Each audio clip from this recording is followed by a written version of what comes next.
Gulf Coast Bank and Trust is giving our customers the power to bank anywhere, anytime during this challenging event. And we're right there with you. Our mobile banking app is a smart way to manage your money and time.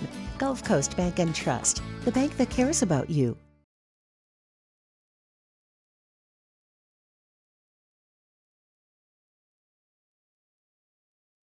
This is SportsCenter.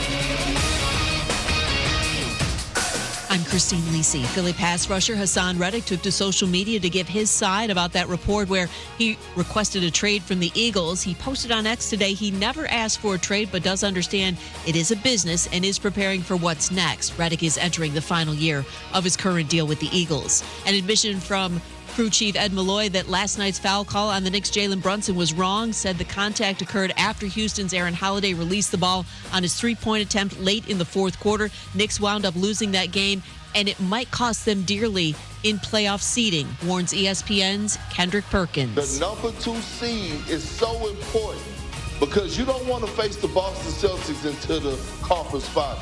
Getting that number 2 seed, and the Knicks are knocking at the door.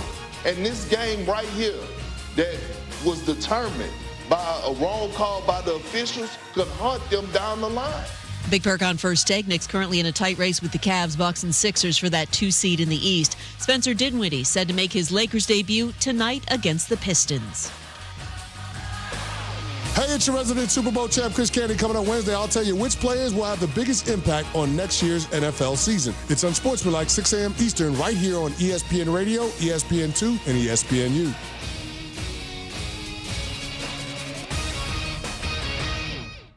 Matt Moscona. I'm very important. After further review. Say it one more time. After further review with Matt Moscona. And here we go. Live from the Mercedes-Benz of Baton Rouge Studios. That's right.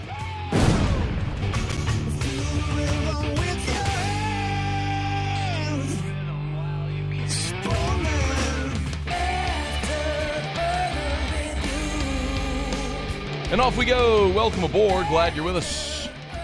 AFR, powered by Sunshine, your hometown John Deere dealer in Louisiana. I'm Matt. This is Shaq O'Neal, and I hate Matt. Paul O'Neal. They're chanting Paul O'Neal's name. You suck. And Mr. Toby Tomplay.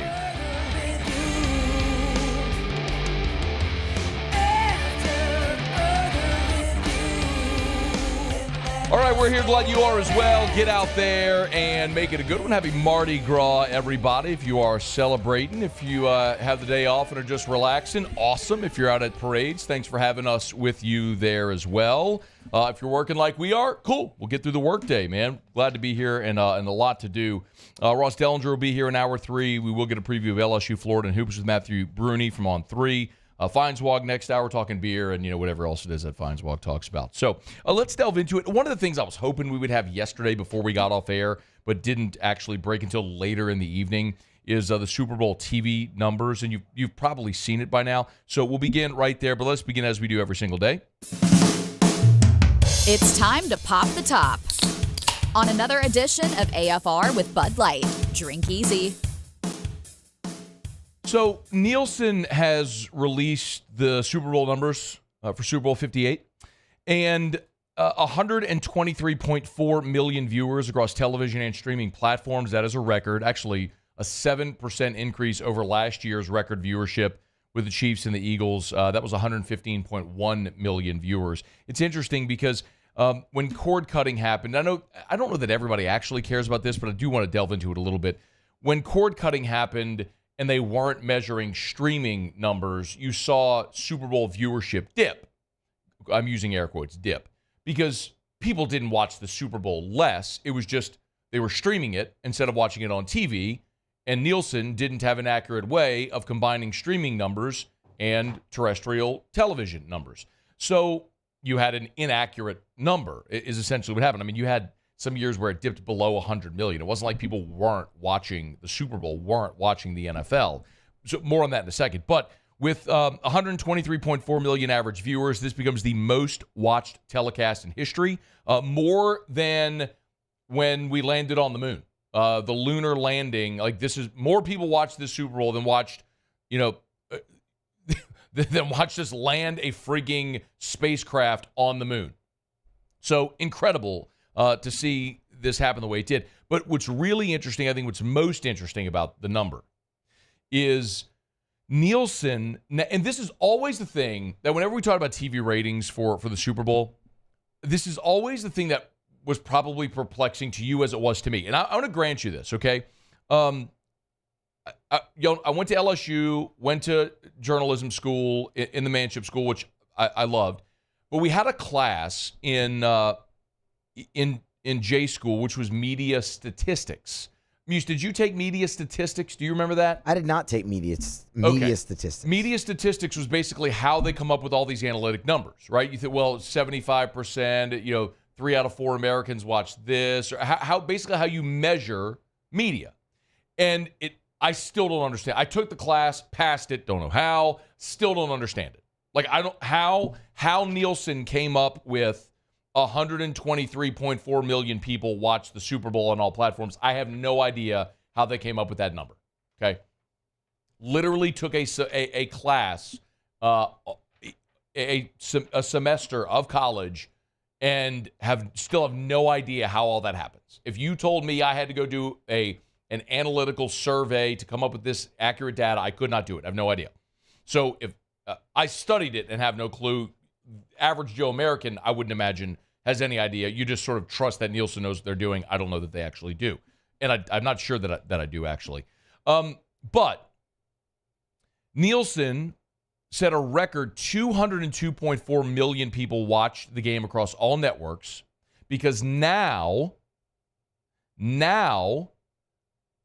they are able to include somehow out-of-home viewing. So, for example, like, this is the thing that if we sat there and thought, okay, 120 million people watch the Super Bowl, we're a country of 350 million people, that's basically saying 35% of America watched the game. A third of America watched the game, 2/3 of America didn't. That sounds fundamentally ridiculous. Now, when I was a kid, my dad said something. I don't think he was trying to be prophetic. I think it's just something he told me that stuck with me. He said, whenever I would question something that was odd or didn't make sense to me, he'd say, Matt, it takes all different kinds of people to make a world. And it's right. It is sort of profound when you think about it, because there's just a lot of, it's simple, but it's profound. And so, yes, I'm certain there are ladies who would rather sit in a coffee shop with their cat knitting a sweater than watch Patrick Mahomes and the Chiefs go against the Niners or care anything about Usher, Taylor Swift, or any of the above. So, yeah, there's going to be segments of our country that don't care about the Super Bowl or anything having to do with the Super Bowl, so they didn't watch. But still, a third of America watching, meaning 2/3 of America didn't, still feels absurdly low. As big as 120 million people sounds, it still sounds low relative to what the Super Bowl means for our nation as a pop culture, this cultural significance of the Super Bowl. So anyway, I think 202 million people is closer to the actual number. I'll give you the example. On Sunday, T-Bob and I and Muse were at Don Juan. There's probably 50 people in the bar. That's out-of-home viewing. How does Nielsen account for the 50 of us in that bar that weren't at home watching the game? You understand. I think it makes sense that way. So I don't know.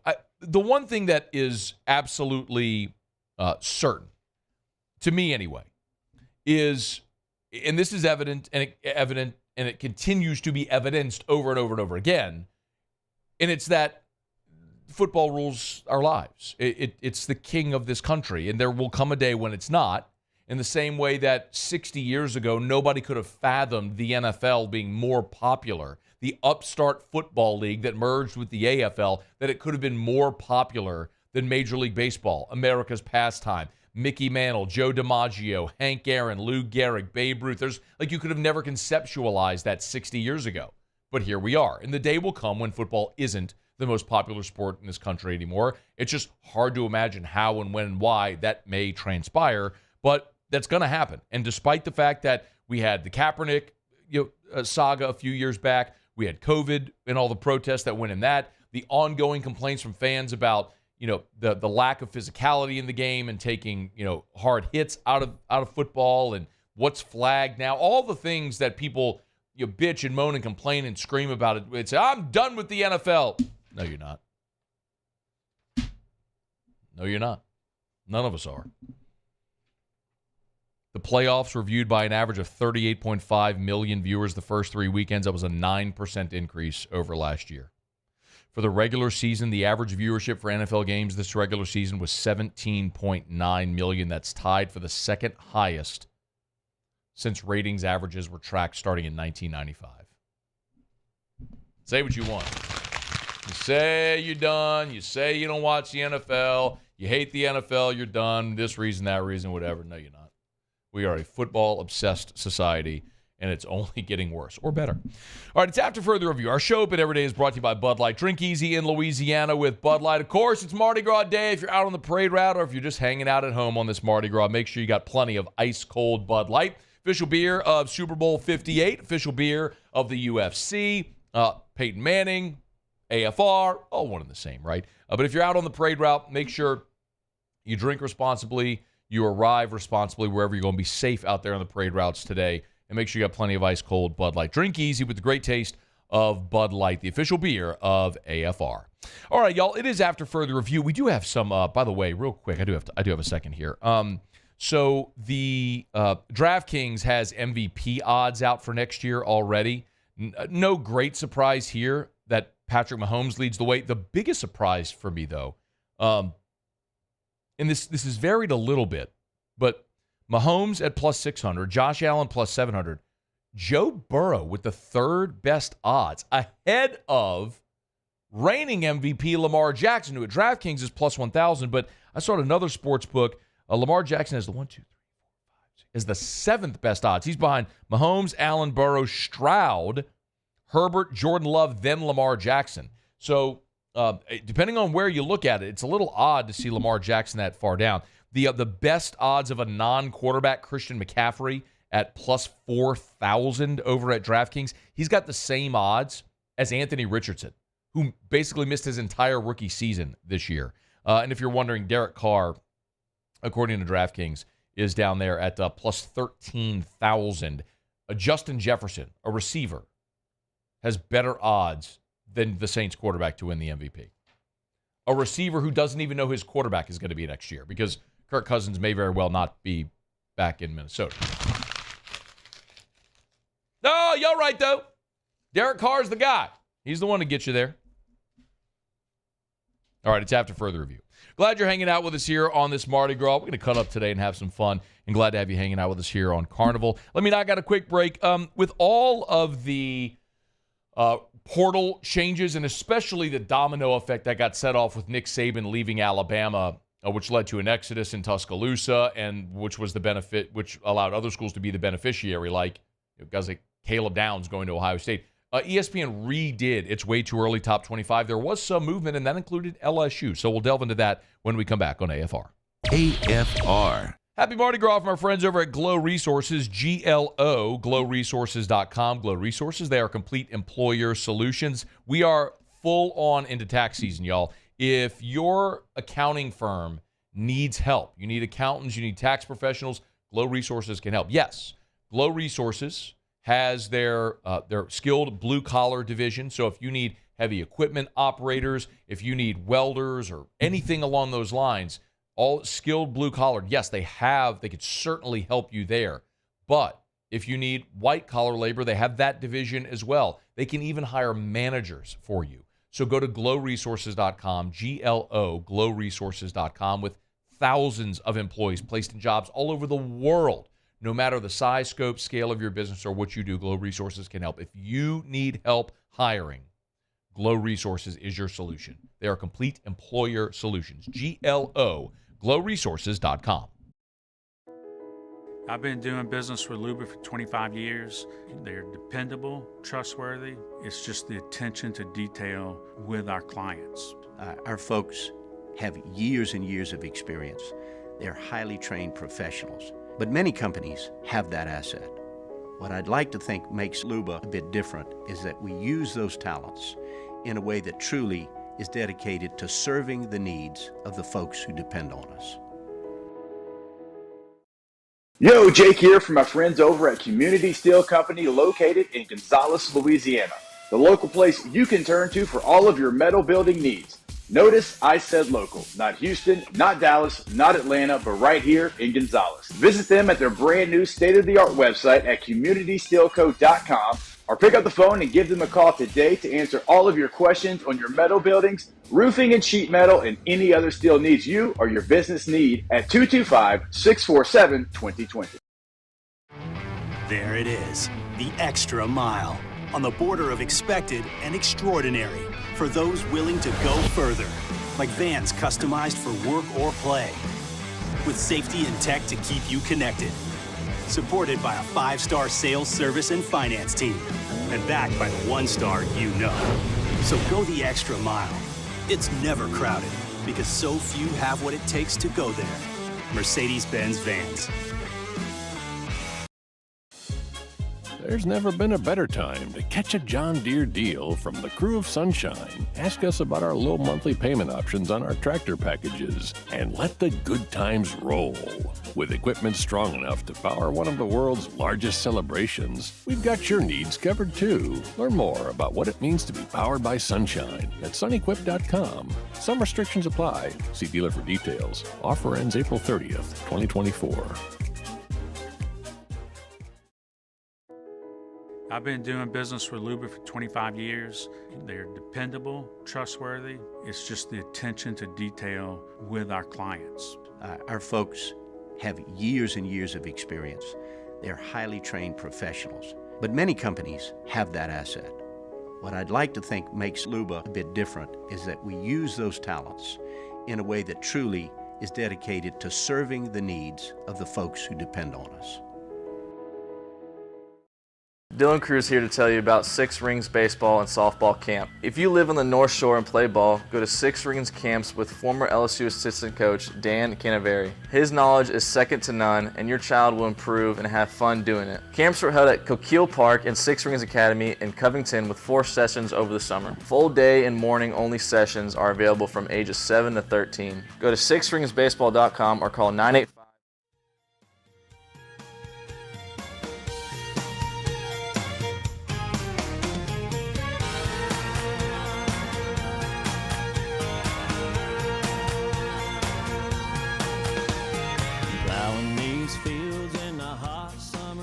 After further review, powered by Sunshine, your hometown John Deere dealer in Louisiana.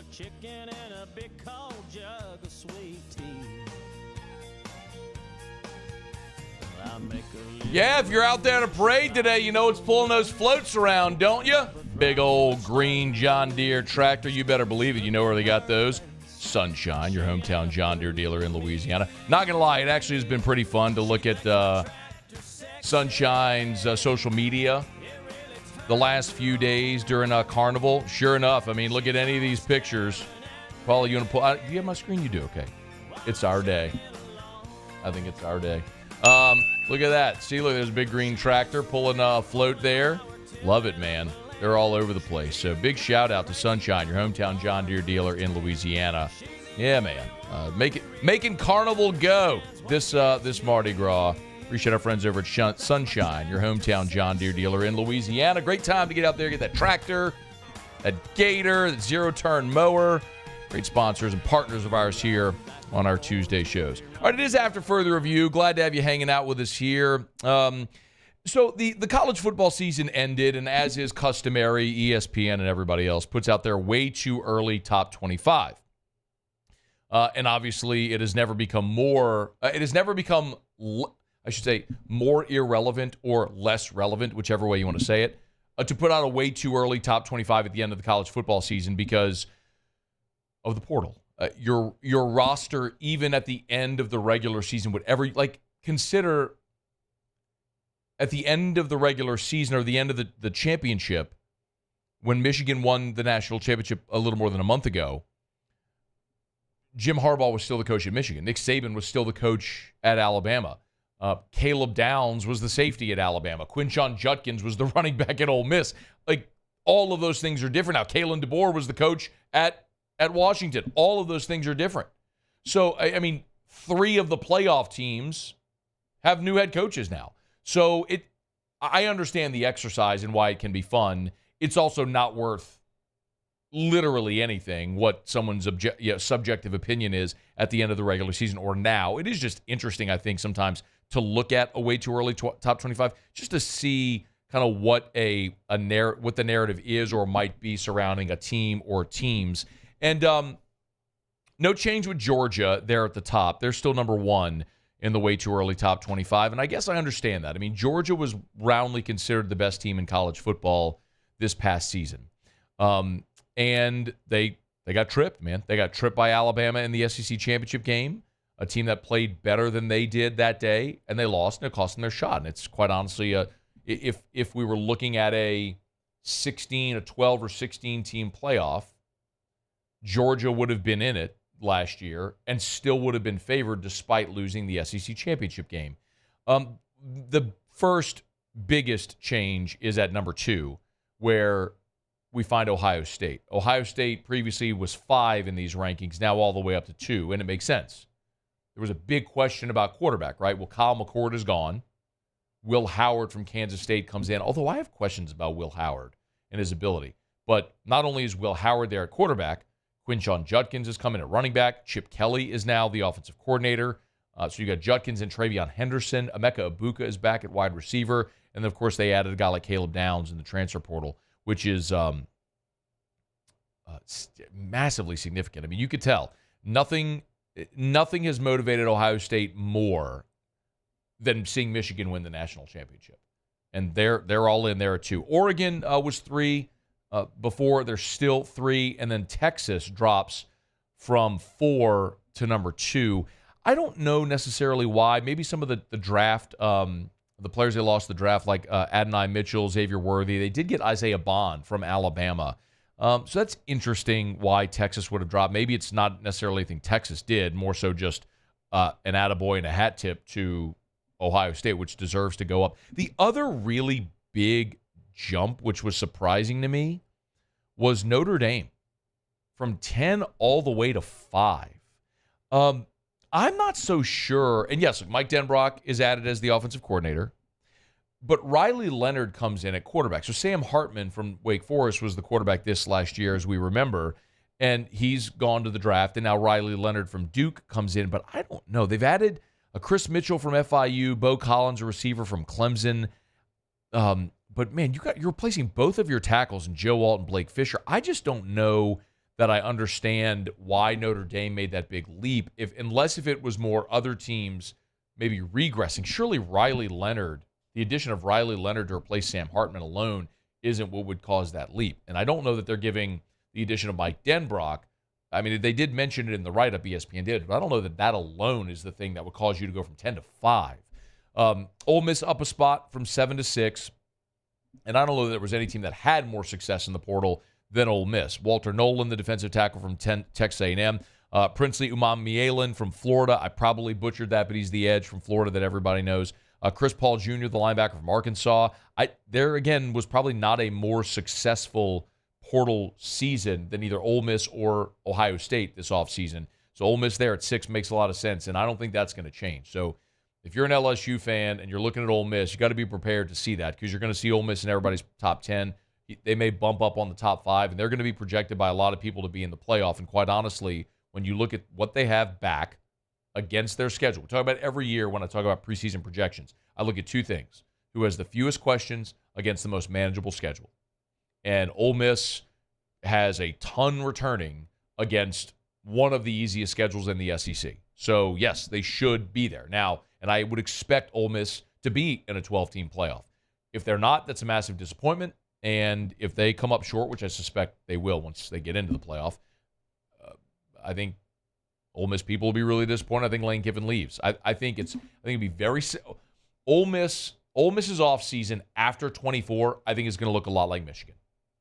A lot like Michigan, where it was your shot. You had all that veteran talent, and you're going to see this massive exodus after next season, and it's probably the time for Lane Kiffin to go as well. I mean, this feels like an all-in year for Ole Miss. The rest of the top 10, Missouri coming off an 11-win season, is at number 7. Penn State up from 12 to 8. That's interesting. Alabama is the big faller, right? Alabama was 4. They drop all the way to 9, and for obvious reasons. Nick Saban's gone. Kalen DeBoer's in. You lose 33 players to the transfer portal. Alabama taking a big step back is to be expected. And then Utah up from 13 to 10, rounding out the top 10. Cam Rising returning for another season in college football, and Utah going to the Big 12. Remember, going from the Pac-12 to the Big 12 this year. That's another thing we got to remember. You're going to have Colorado and Utah and Arizona State going to the Big 12. So it's going to be a new look schedule for those teams as well. The other two that you might be interested in, Michigan, the national champion who was 6. Of course, Jim Harbaugh leaving. Sharon Moore in as head coach, but just an excess of talent. Michigan in the way too early top 25 was 6. They're down to 13. And that makes a lot of sense. A first-year head coach, the massive exodus of your talent. You're losing McCarthy and Blake Corum and more than half of your starters on both sides of the ball. LSU is one spot ahead of Michigan at 12, and they were 14 in the way too early top 25. But I think seeing Garrett Nussmeier in the bowl game, where he was the MVP of the Rely Quest, adding C.J. Daniels, Xavion Thomas at receiver, that's not a what and what now, replacing Malik Neighbors and Brian Thomas, who are both projected first-round picks. But also doing what you did in the portal, adding Jair Brown at corner, adding Jordan Gilbert at safety. Yes, Austin Osbury as well. I don't know that Austin Osbury factors in as a starter immediately. Jordan Gilbert should be a day one starter at safety for LSU. But you lose Jaden, Malik, Brian Thomas, Mike Denbrock. You lose a giant core of your offensive production. We know that. LSU's somewhere in the middle of the pack nationally as far as returning production next season. But even with that, a veteran quarterback, a really good head coach, your entire offensive line back, 4 of your 5 starters on the offensive line, a lot of your offensive production, and a defense that can't possibly be worse, has LSU up from 14 to 12. The rest of the SEC, Oklahoma is at 14, Tennessee 16. Just if you're wondering, Clemson down at 19 because they just absolutely refuse to adapt. Kentucky in the way too early top 25. They went from unranked to 23. And then the other interesting one is Texas A&M at number 25. They were previously not in the way too early top 25, but they're here at 25 now. And I think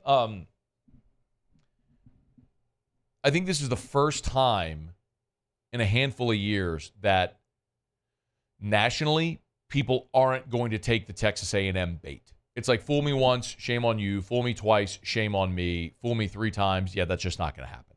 So A&M 7-6 a year ago, they fired Jimbo. You bring in Mike Elko. You do have a nice amount of talent back on both sides of the ball. Connor Wegman coming back off an injury, but that feels about right for A&M. You want to put him in there at 25 or receiving votes. That feels about right for Texas A&M. But the benefit of the doubt that they continued to get without winning anything is what annoyed a lot of people and was head scratching. It's why if you're a gambler, playing A&M unders on win totals just made sense because they were overhyped because of recruiting classes, and they never were able to maximize that talent. They lost a lot of that talent, and you saw a big exodus of it this year as well. But so much of it will be scheduled and what Mike Elko can do turning around that culture there in College Station as well. So ESPN took a stab at reworking their way too early top 25. LSU up to number 12. The change at the top, Bama fell all the way to 9. Ohio State up to 2, as you might expect. All right, we're brought to you by Hudco Roofing, HudcoRoofing.com. I know I mentioned it yesterday. Just a really awful hailstorm Sunday night into Monday morning. And we saw Prairieville really get hammered. Denham, Port Vincent, but really all of Louisiana took its beating by this storm. I mean, there were places where in Prairieville where cars that were left outside were just completely totaled. If you had hail or wind damage or think you might, we'd love to help you out. Our crews were all over yesterday. And the thing that I just always encourage you is just ignore the door knockers, ignore the out-of-towners. We just see it so often where, they're out-of-towners, hail strikes, they come in town, they try to gobble up as many jobs as they can, and they're out of town. The question I'd ask you is, if you have an issue in 2 weeks, 4 weeks, 2 months, 6 months, are you going to be able to get a hold of that roofer? That's true with any contractor. And so a great lesson learned is do business with local, reputable contractors. If you don't know who they are, you shouldn't hire them. I mean, I'm not going anywhere. You know where to find me. You can email me directly, matt@hudcoroofing.com. Email me. I'll help you. You can always call our southern office at 364-1007, 364-1007, 364-1007, or go to hudcoroofing.com. Again, we'll work with you, work with your adjuster, get your insurance claim approved, and get your roof fixed, repaired, or replaced if that's what it needs. Do business with someone you know. Hudco Roofing and hudcoroofing.com.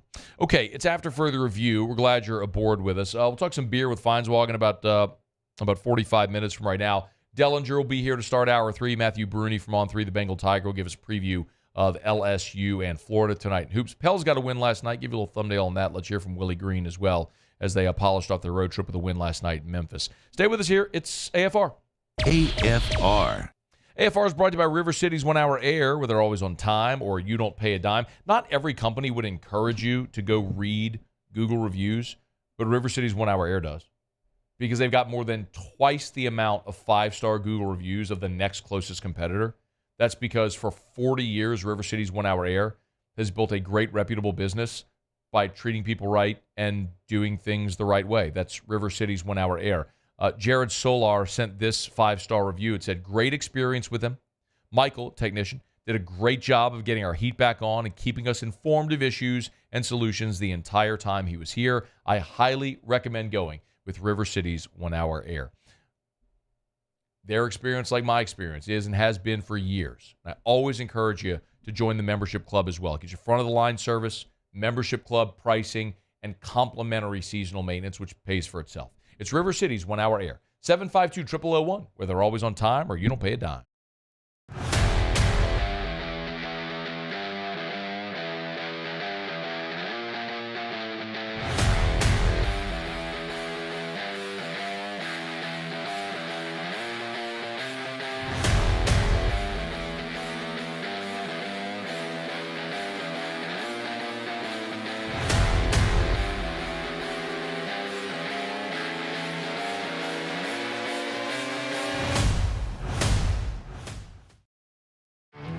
There it is, the extra mile, on the border of expected and extraordinary, for those willing to go further, like vans customized for work or play, with safety and tech to keep you connected, supported by a 5-star sales, service, and finance team, and backed by the 1-star you know. So go the extra mile. It's never crowded, because so few have what it takes to go there. Mercedes-Benz Vans. Breck teamed up to reimagine your parks, and you imagined big. With your help, we went to work, creating 12 beautiful community parks across the parish. A family-sized water park, miles and miles of trails, and parks just for your dogs. There are more places to splash, to explore, to run wild, and even soar. You imagined, we delivered. Gold. Breck, your #1 park system in the nation. Electricity is all around us, and our families depend on it. Every day is sparked by the power of a cold drink or a warm meal, a movie night, and a comforting light at the end of a dark hallway. From sunrise to sunset, playtime to bedtime, our team is ready to take care of your electrical needs. Even in the case of an after-hours emergency, the light in your life shines brighter with Mr. Electric. Hey, it's Matt Moscona. For years, you've heard me tell you about Insurance Network of Louisiana, helping you find better coverage for less money. But it's not just for your home and auto. They also offer commercial properties. So, retail stores, professional offices like doctors, dentists, attorneys, clothing boutiques. Insurance Network of Louisiana can find you better coverage for less money. They service the entire state of Louisiana, and they're local. So call today at 293-0450 or lainsurance.net. Yo, Jake here from my friends over at Community Steel Company located in Gonzales, Louisiana. The local place you can turn to for all of your metal building needs. Notice I said local, not Houston, not Dallas, not Atlanta, but right here in Gonzales. Visit them at their brand new state-of-the-art website at communitysteelco.com or pick up the phone and give them a call today to answer all of your questions on your metal buildings, roofing and sheet metal, and any other.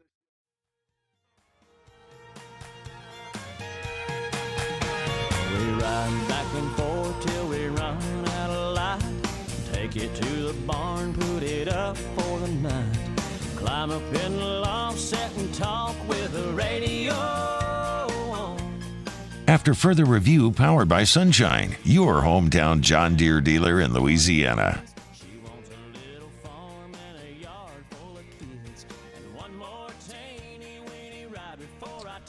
Well, I had a very pleasant surprise yesterday. Not that anybody would care about this. Nobody ever wants to hear about, like, your bets or wagers that go well, right? I mean, that's kind of a thing. Nobody cares. But I got a text from Jamie Seeger over at Catholic High. Again, nobody cares about my Catholic High affiliation. But a few weeks ago, I emceed their baseball first pitch banquet. And it's a fundraiser for the baseball team. It was an awesome event. 400 people. It was at South Stadium Club out at LSU. And they had a Super Bowl square board, right? Just fun, $50 a square, trying to raise money. Totally forgot about it. I bought one square. Totally forgot. Had no idea. Jamie Seeger texted me last night. He goes, "Hey, man, did anybody ever get with you about the football board?" It's like, no. What I totally forgot about that. Did I win or something? He goes, "You won 2 of the quarters at $500 a pop. I won $1,000 on the football board. I had 3 and 0. So I had 10-3 at half and 13-10 at the end of the third quarter. So I won $1,000 on this football board last night. Well, I guess at the Super Bowl, but that's a pleasant surprise. That's like when you go dig in your old jacket pocket and there's like $20 in there, except it's $1,000. That was really good. It's a good way to.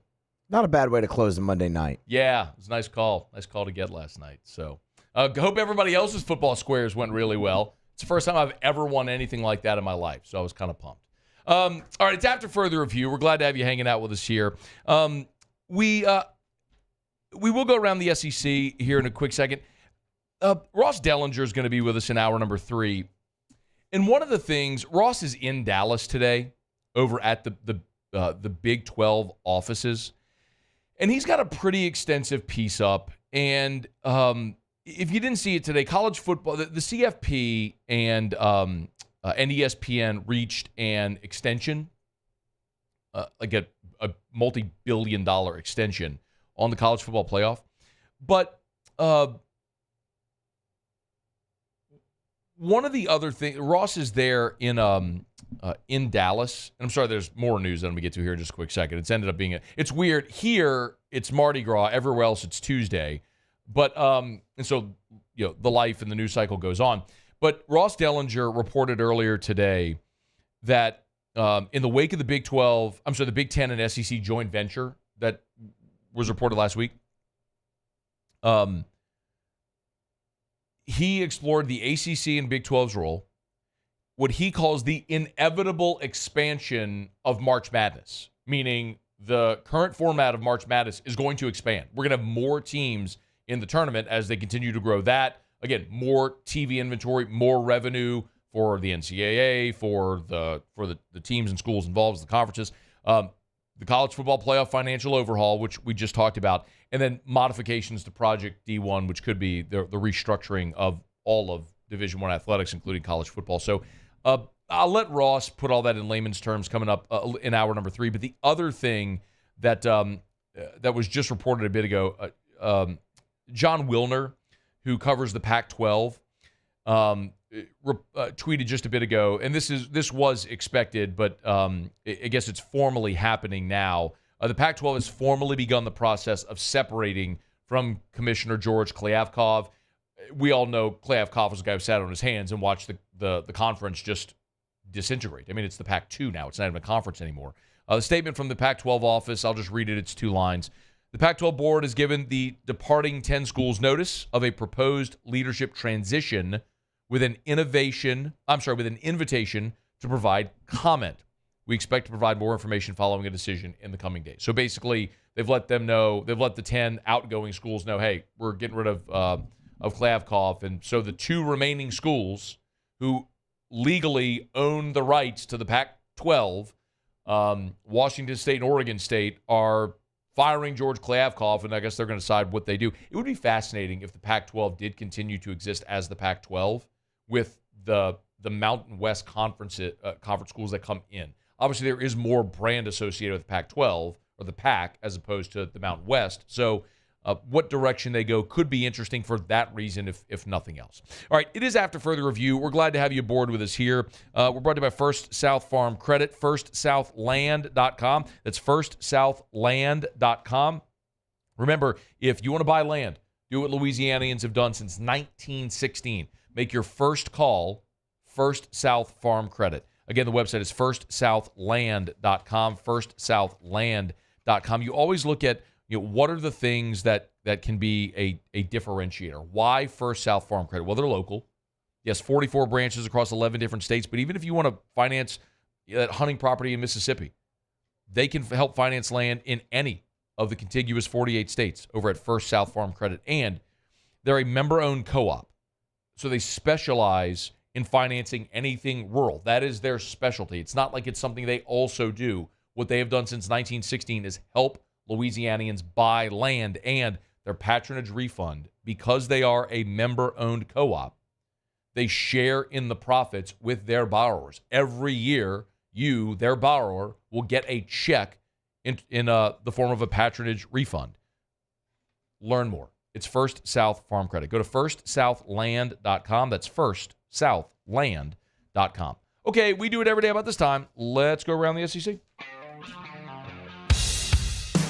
Around the SEC, bringing you the biggest news from the nation's best conference, the Alabama Crimson Tide. Well, Alabama has apparently a new offensive coordinator. Kalen DeBoer is promoting from within. Looks like Nick Sheridan will be the new offensive coordinator. He coached with DeBoer at Indiana, Washington, and now with Alabama. This after the news that Ryan Grubb left for the Seattle Seahawks.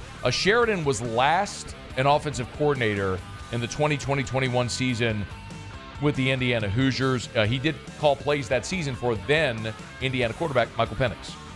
The Kentucky Wildcats. Mid-February. And the last time that Kentucky was full strength this year was never. That may change tonight. Kentucky on Tuesday looks to snap a 3-game losing streak at Rupp Arena. That's their first ever 3-game losing streak at Rupp Arena. Let me say that again. That's their first ever 3-game losing streak at Rupp Arena. They play Ole Miss tonight, 8 o'clock Central on ESPN. John Calipari said both Trey Mitchell and DJ Wagner practiced on Monday and are likely to play. Mitchell started the first 21 games before having a sore back, and then Wagner been dealing with an ankle sprain since November. The Florida Gators. And Kevin O'Sullivan has revealed his weekend rotation for the 2024 season for the Gators. Of course, national runner-up a year ago to LSU. Florida will open the year with sophomore lefty Cade Fisher. Fisher was great in the postseason for Florida last year. On Saturday, it'll be Liam Peterson, true freshman Liam Peterson, and then Jack Caglione will be their Sunday starter. Peterson, by the way, the number 34 overall player, the number 8 right-handed pitcher in the 2023 recruiting class, will start on Saturdays for the Gators. All right, on the hardwood tonight, just 3 games. We know the first one will be LSU and Florida down at the O'Connell Center. Forgive me, actually, the first one is A&M at Vanderbilt. A&M at Vanderbilt, Nashville Memorial Gym at 6 o'clock on ESPNU. LSU and Florida will follow at 7 o'clock on the SEC Network. And then the nightcap, as we mentioned, Ole Miss at Kentucky there, Rupp Arena at 8 o'clock on ESPN, the mothership. All right, there you have it. That is Around the SEC. It's After Further Review. Our Tuesday shows are powered by Sunshine, your hometown John Deere dealer in Louisiana. Of course, tractors, all your farm equipment, but also Gators, zero-turn mowers. You want a Deere? You're getting it at Sunshine. Bunky and below, sunequip.com, sunequip.com for Sunshine, your hometown John Deere dealer in Louisiana. All right, y'all, it is After Further Review. We will knock out a quick break. When we come back, I do want to talk a little bit more about the TV contract that the College Football Playoff has agreed to with ESPN. Not necessarily because I think you care about the TV contract. You just want to know that the games are going to be on TV, which they will, and they'll be on the ESPN networks. But more so what that financial amount means and is likely going to mean for the future of college football and revenue share and paying student athletes and all that stuff. So we're going to get to that. And then right after the top of the hour, both Mel Kiper and Field Yates praising an LSU Tiger as one of the biggest sleepers at his position in this draft. We're getting to that in 15 minutes. Stay here. It's AFR. AFR. Happy Mardi Gras from our friends over at Rouse's, the official supermarket of the New Orleans Saints. Rouse's, of course, has been a Louisiana institution for 100 years. Well, they started as City Grocery, and now they are they've been Rouse's for more than 60 years as a full-service supermarket, and now with 69 locations from Lake Charles all the way to Orange Beach, Alabama, and points in between. Always encourage you to get by Rouse's. Remember, tomorrow's Ash Wednesday, so if you're going to be fasting or you're going to be abstaining from meat Fridays and Lent, great seafood options at Rouse's. You can go to their seafood market and get that option if you want to cook, or grab-and-go sushi. They've got that for you as well. Grab-and-go seafood, boiled seafood kiosks in there. Rouse's has everything you can imagine, and they are local. One of the most impressive things when you talk to my friends over at Rouse's is their commitment to being local. Their Rouse's branded products, every single ingredient they can source locally, they do. It's Rouse's. Rouse's, this feels like home.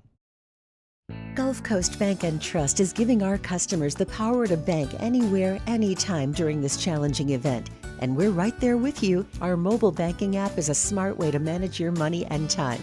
Gulf Coast Bank and Trust, the bank that cares about you.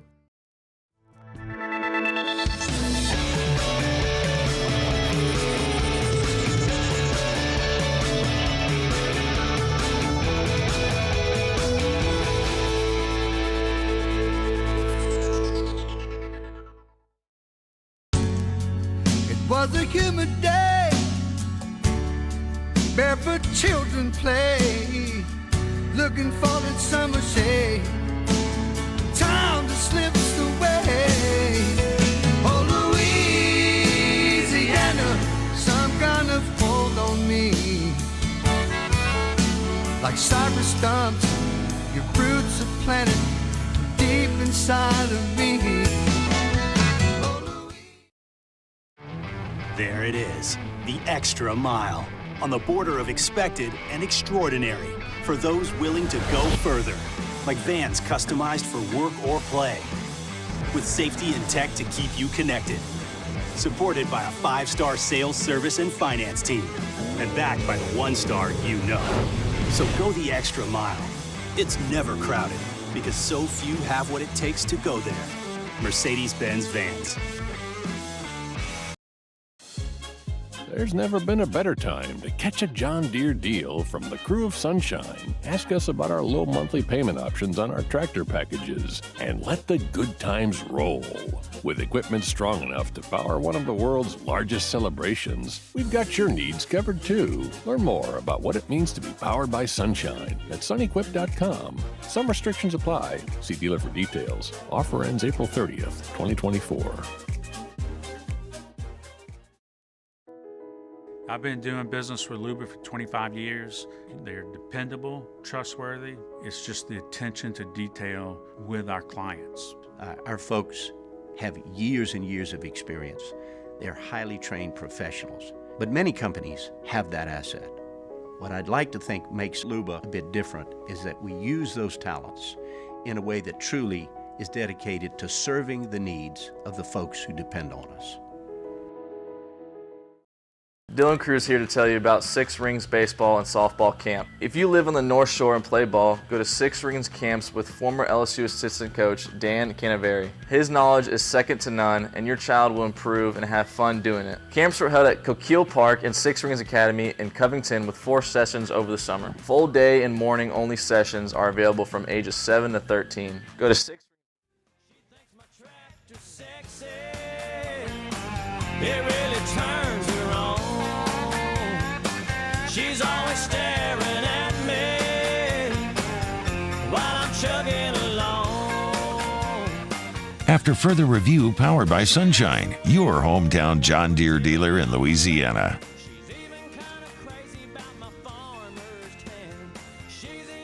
The success that college football has probably shouldn't surprise anybody. But even still, when you see this today, it's still pretty remarkable. So Andrew Marchand tweeted earlier today from over at The Athletic, and Nicole Auerbach, Stuart Mandel, Chris Vanini also in on the report. ESPN and the College Football Playoff are in agreement on a 6-year, $7.8 billion rights extension, pending CFP resolving all of its outstanding issues. First of all, how in the hell did ESPN get scooped on that? Like, it's your network doing the deal, and The Athletic breaks the news. What are you doing? Anyway, 6 years, $7.8 billion. Let me put some context around this, or let Albert Breer do it. Albert Breer quote tweeted this. Albert Breer, of course, who covers the NFL. So keep in mind, it'll be an 11-game playoff. 12 teams, but it'll encompass 11 games, from the quarters, the semis, and the finals. So 11 games, that will amount to $118 million per game. That's essentially what ESPN is paying, $118 million per game, which Andrew Brandt notes, former NFL executive, that NBC and Peacock, for the playoff game they bought this year, one playoff game, NFL playoff game. Now, streaming only, right? Streaming rights only, but NFL playoff game, NBC and Peacock paid $110 million for that playoff game. So keep in mind, to stream an NFL playoff game, NBC and Peacock paid $110 million. The average of the college football playoff, the expanded college football playoff, ESPN will pay an average of $118 million per game over the life of that contract.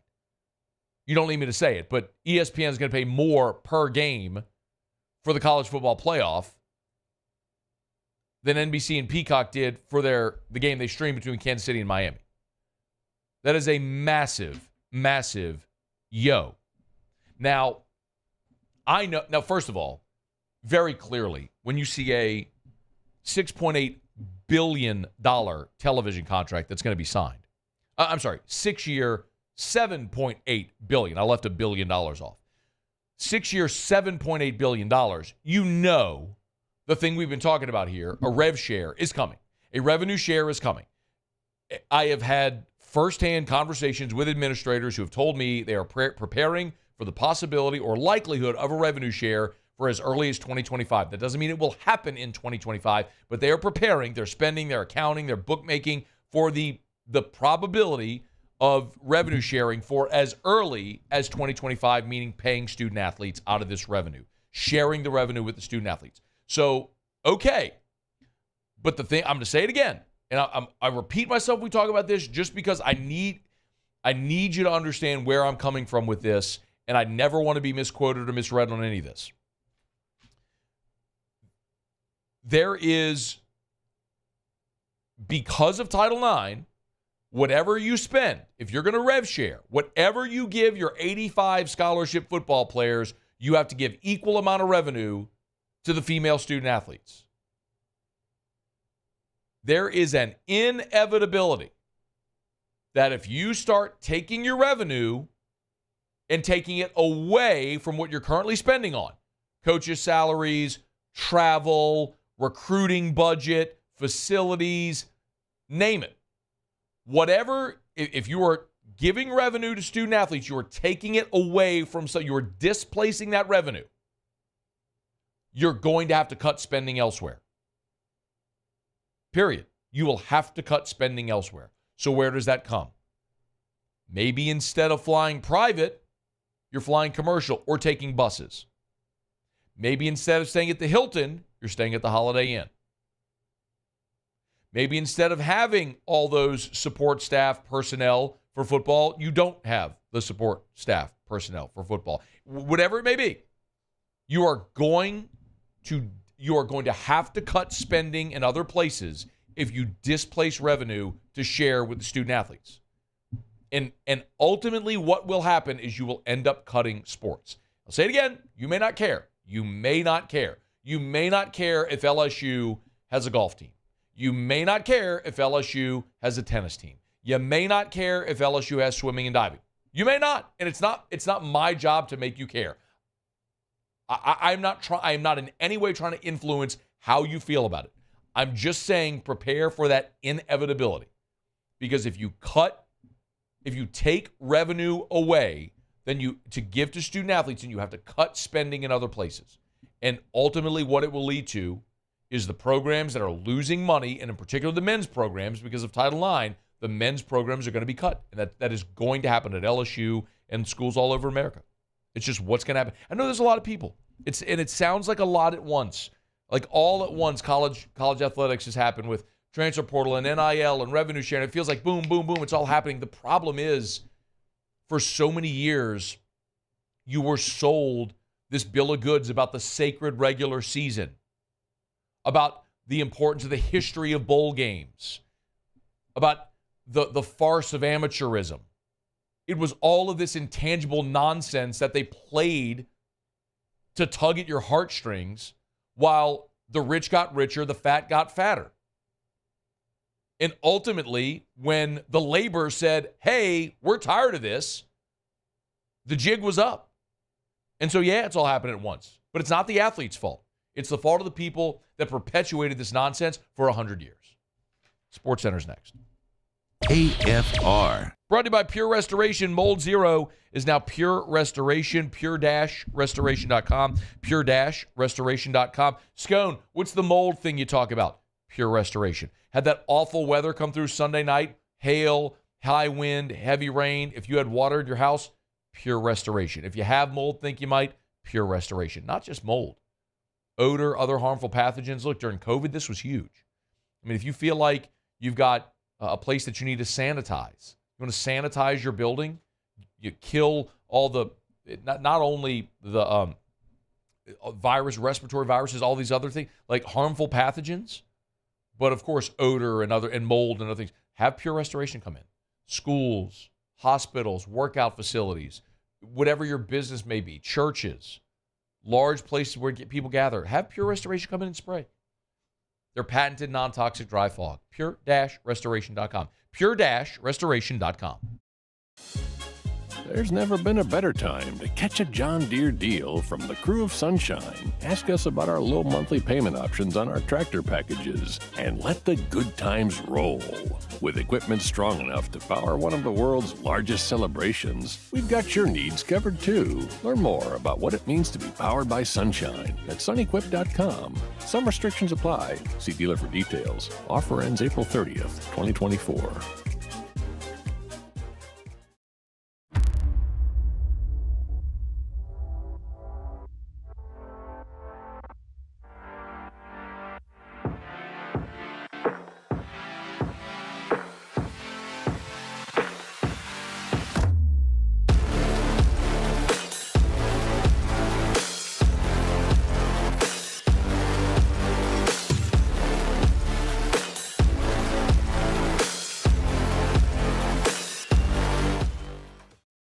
Bayou Chrysler Dodge Jeep Ram has $20,000 off new 23 Ram 1500 Black Widow trucks, $20,000 off new Ram 1500 trucks, and all new Bayou Automotive vehicles come with a 1 million mile warranty. The crew at Bayou Automotive is going to do right by you.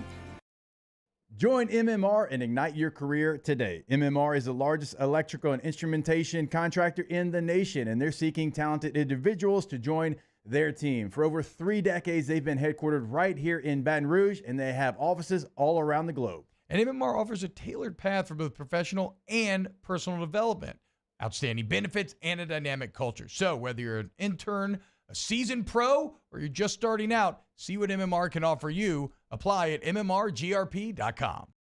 Hey, it's Matt Moscona. For years, you've heard me tell you about Insurance Network of Louisiana, helping you find better coverage for less money. But it's not just for your home and auto. They also offer commercial properties. So, retail stores, professional offices like doctors, dentists, attorneys, clothing boutiques. Insurance Network of Louisiana can find you better coverage for less money. They service the entire state of Louisiana, and they're local. So call today at 293-0450 or lainsurance.net. Yo, Jake here from my friends over at Community Steel Company located in Gonzales, Louisiana. The local place you can turn to for all of your metal building needs. Notice I said local, not Houston, not Dallas, not Atlanta, but right here in Gonzales. Visit them at their brand new state-of-the-art website at communitysteelco.com or pick up the phone and give them a call today to answer all of your questions on your metal buildings, roofing and sheet metal, and any other steel needs you or your business need at 225-647-2020. There it is, the extra mile, on the border of expected and extraordinary for those willing to go further, like vans customized for work or play, with safety and tech to keep you connected.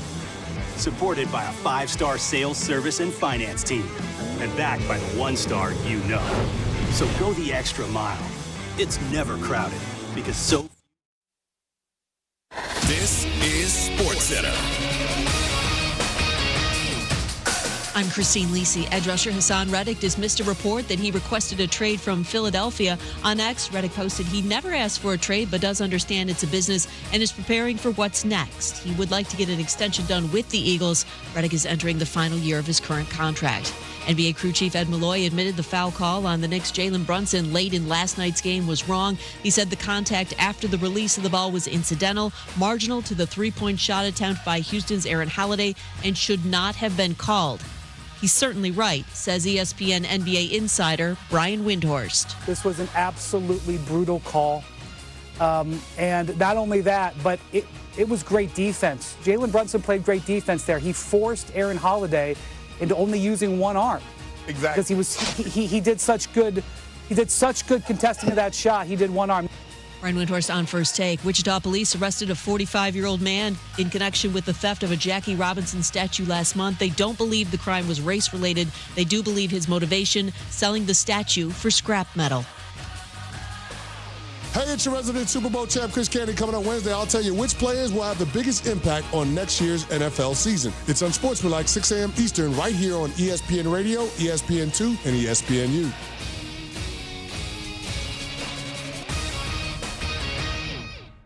Matt Moscona. I'm very important. After further review. Say it one more time. After further review with Matt Moscona. And here we go. Live from the Mercedes-Benz of Baton Rouge Studios. Let's ride.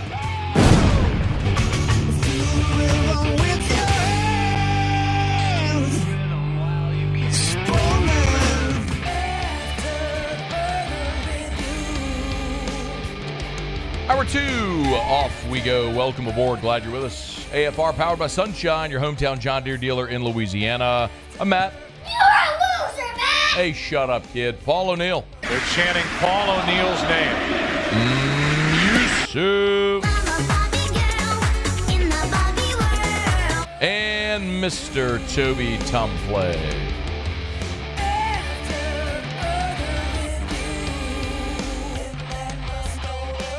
All right, we're here. Glad you are as well. Get out there and make it a good one. Happy Mardi Gras, y'all. Hope you're making it a great Mardi Gras. If you're out at parades or got the day off, hanging out with us, whatever it may be, we just appreciate you for being there. If you're watching us on YouTube, do us a solid. Please subscribe up to the 1045 ESPN YouTube channel and smash that like button. Tonight, right as soon as the show ends, I'm going to jet over to Fred's in Tigerland. Boy, I had a lot of days at Fred's in Tigerland. A lot of nights at Fred's in Tigerland. Got the S&P Rare Whiskey Raffle. You've probably seen me post about that a good bit on social media these past few weeks. My guy KP over at S&P, awesome. And we have partnered with Calandros for years for their whiskey raffle. S&P is a store right there on Nicholson across from Tigerland, and they do a whiskey raffle, which to my knowledge is the last big whiskey raffle of the year. And we've partnered in large part because they donate a portion of the proceeds to St. Lillian Academy, which is the special needs school that my son attends. And so they split the revenue with St. Lillian and Baton Rouge Ancient Athletes. So this has by far been the biggest. They're moving it this year from the store to Fred's in Tigerland. They had online ticket sales, which ended last night. In-store sales ended at 2 o'clock. They're opening right now at Fred's, and it's the only way you can get tickets from now up until the start of the raffles. You go to Fred's between now and 6:30 when we start the raffle. So the whiskey list is phenomenal. I mean, it's they've put together really an incredible list. From they got the Old Rip 10, the Lot B 12 year, the Pappy Van Winkle 15 year, and all of the bottles that you would expect. They've got B-Tax from Stag and Handy. They've got all of the Wellers in there.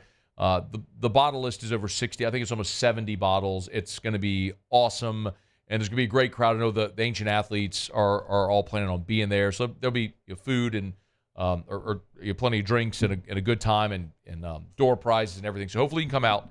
Again, 6:30. As soon as I leave here, I'm heading over to Fred, so we'll do the raffle starting at 6:30.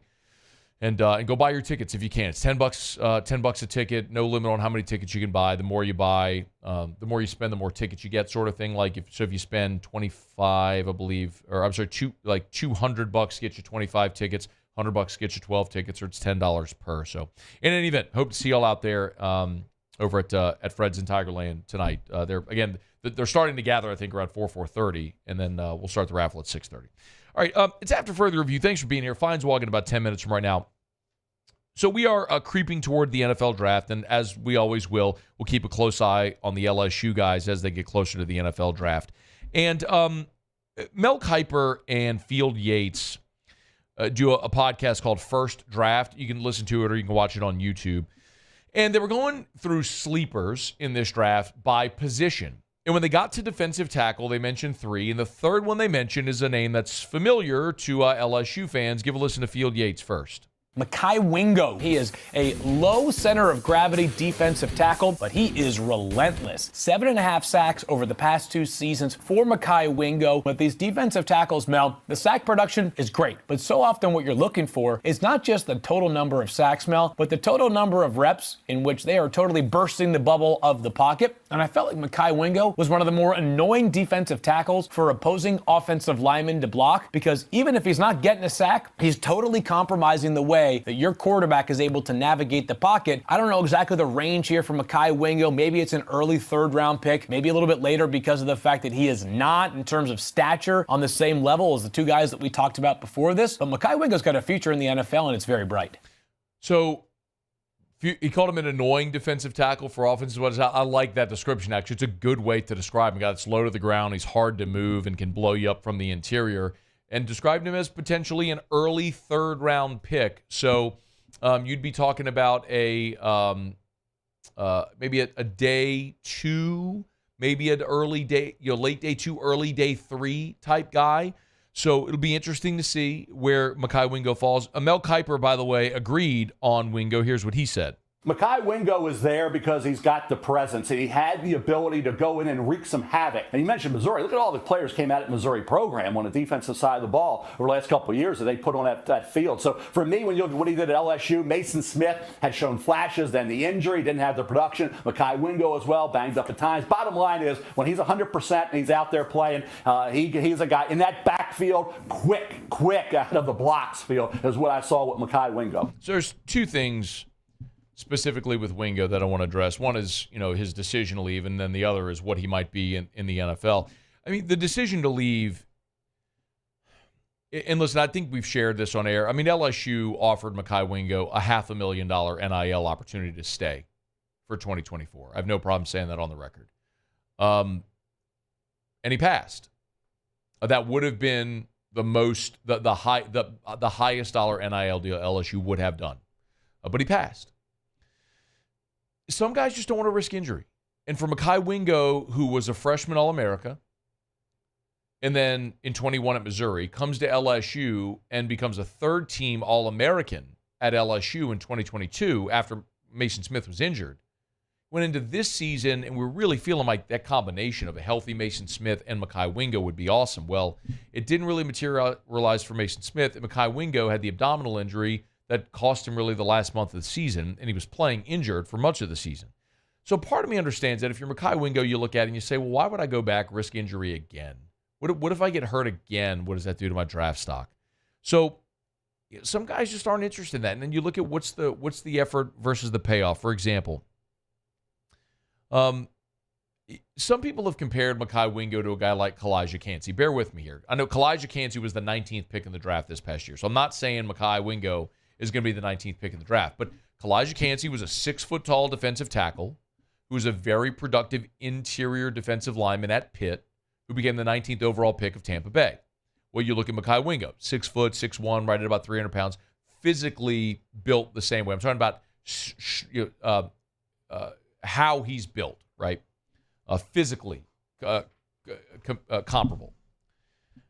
Well, Kalijah Kancey is a mid-first-round pick, got a 4-year deal at $14.4 million. Now the team has the option for the 5th year, of course. You heard Field Yates say Mekhi Wingo could be maybe an early third-round pick. Well, if he's an early third-round pick, last year the first pick of round 3 was Zach Pickens, the defensive tackle out of South Carolina. Zach Pickens went to the Bears on a 4-year, $5.7 million deal. So if you're Mekhi Wingo, you could look at it and say, well, there was a defensive tackle who was the first player taken in round 3, and he got a 4-year, $5.7 million contract. There was another defensive tackle that fits Mekhi Wingo's mold physically, who was the 19th overall pick and got a 4-year, $14.4 million contract, essentially $9 million. So if you're Mekhi Wingo, you ask yourself, is it worth it to come back to school for another year, hope to have an amazing season, and maybe put another $10 million in your pocket, or you come back to school, you risk injury, and maybe you go undrafted? It's the thing you have to weigh. So I do understand the decision that everybody's decision that they make is their own, and you factor in your own criteria. But that's the decision that Mekhi Wingo made. Now, when you talk about a 6-foot-tall defensive tackle, interior defensive player, most people start with Aaron Donald. That's just not fair. Aaron Donald is one of the most dominant interior defensive linemen ever, and he's been Defensive Player of the Year. He's an All-Pro. He's a future Hall of Famer. It's not fair to say that's the comparison, because if that's the bar, then nobody's going to meet it. But I went and looked it up today, and there's actually a pretty good number of guys who play on the interior that are 6 feet tall, like Mekhi Wingo, that have become good pros. I mean, like, if it's not Aaron Donald, the other most obvious comp is Geno Atkins, who played a long time in Cincinnati. And Geno Atkins, y'all, 6'1", 300 pounds, was an 8-time Pro Bowler, 2-time All-Pro, and a member of the 2000s All-Decades team. So I'm not telling you that Mekhi Wingo projects as Aaron Donald or Geno Atkins. I'm just saying that there are guys that are 6 feet 300 that have gone on to have great NFL careers. So that could happen for Mekhi Wingo. I just mentioned Kalijah Kancey, who's 6 feet tall, who was the 19th overall pick. But there's other comps that are maybe even better. Grady Jarrett's a 6-foot-tall interior defensive lineman who's 330. But DJ Jones, you might remember from Ole Miss. DJ Jones is a 6-feet-tall interior defensive lineman who was drafted by the Bears. Colin Saunders plays for the Saints. Is a 6-feet-tall interior defensive lineman. Now he's another guy who pushes 320, 330. Michael Pierce with Philly, another 6-feet-tall defensive lineman. I guess my point is Poona Ford with Kansas City is a 5'11" interior defensive lineman. So there are guys that are that stature, like Mekhi Wingo. When we think of interior defensive linemen in the NFL, sometimes like we think of Jalen Carter. We think of Ndamukong Suh. We think of these dominant interior players, Chris Jones. But and while that may be the prototype of the all-pro, top interior players in the NFL, there's examples of guys that are 6 feet tall that make it at that position in the NFL. And I think Mekhi Wingo, we saw the great leadership. You get in the 18 jersey. We saw the production as not only a run stopper, but a guy that can push the pocket and be an interior pass rusher. And for a guy, this is going to matter to NFL teams. Like when Mekhi Wingo goes to the combine, most guys are like opting out of bowl games. Mekhi Wingo came back from abdominal surgery to play in a bowl game. I mean, I'm not telling you that's the smartest thing in the world to do, but when you talk about commitment and drive and desire and being team first, like those are some of the intangibles that a lot of NFL teams are going to look for. And Mekhi Wingo oozes all of those things, which is why I think he is going to race up teams' draft boards. I think he's a guy that's going to go to the combine. I don't think he's going to test off the charts, obviously, because of his size, but he's going to go to the combine. If he passes the physical, when he sits down with teams, there's going to be teams that fall in love with him. And as a result, I do think he's going to rise up draft boards. And I would be surprised if he wasn't a day 2 pick. I think Mekhi Wingo will end up being a day 2 pick somewhere in there, and hopefully stays healthy and has a long NFL career. But that's a guy that both Mel Kiper and Field Yates agreed is a sleeper at the defensive tackle position in this spring's draft. Oh, I just killed a fly. Got him. Don't come in my dominion up in here. This is my dominion. This is my sit. This is my set. My chair, my seat. It's my paperwork here. Shoe fly, don't bother me. Got guts on my live read sheet now. Was it at all intentional, or did you actually just I did. I waited for it to land right there. Oh, okay. It was. I didn't know if you just lowered your hand. If you go back, nope. If you go back and you watch, you'll see he was hopping over here on my audio sheet, and he came to a stop right there, and I was like, do I open palm it or do I hammer fist it? And I went hammer fist and got him. Cat-like reflexes over here. Lee Feinswog's next. It's AFR. AFR. Evenings at the Renaissance return on Friday, February 23rd. Man, I really encourage you, if you haven't been yet, to make plans to stop on by Tallulah at the Renaissance. The Renaissance is just it's a great spot in Baton Rouge. Right there on Bluebonnet, across from the Mall of Louisiana in Perkins Row. It's a one-of-one. Every Renaissance hotel is a one-of-one. And when you walk through, you'll notice in all the architecture, you'll notice all of the design, the decor. It's all catering to Louisiana. As a matter of fact, if you go to the Renaissance and look at the artwork behind the front desk, that is a 2-scale depiction of all of the Mississippi River and all of its tributaries. I don't know if you can pull this up, Holly, but this is it right here. Like, it's trying to pull it up. Anyway, evenings at the Renaissance are coming up at, I'm trying to find it for you, Holly. Okay, there it is, right there. And we're out of time. Go to the Renaissance Hotel.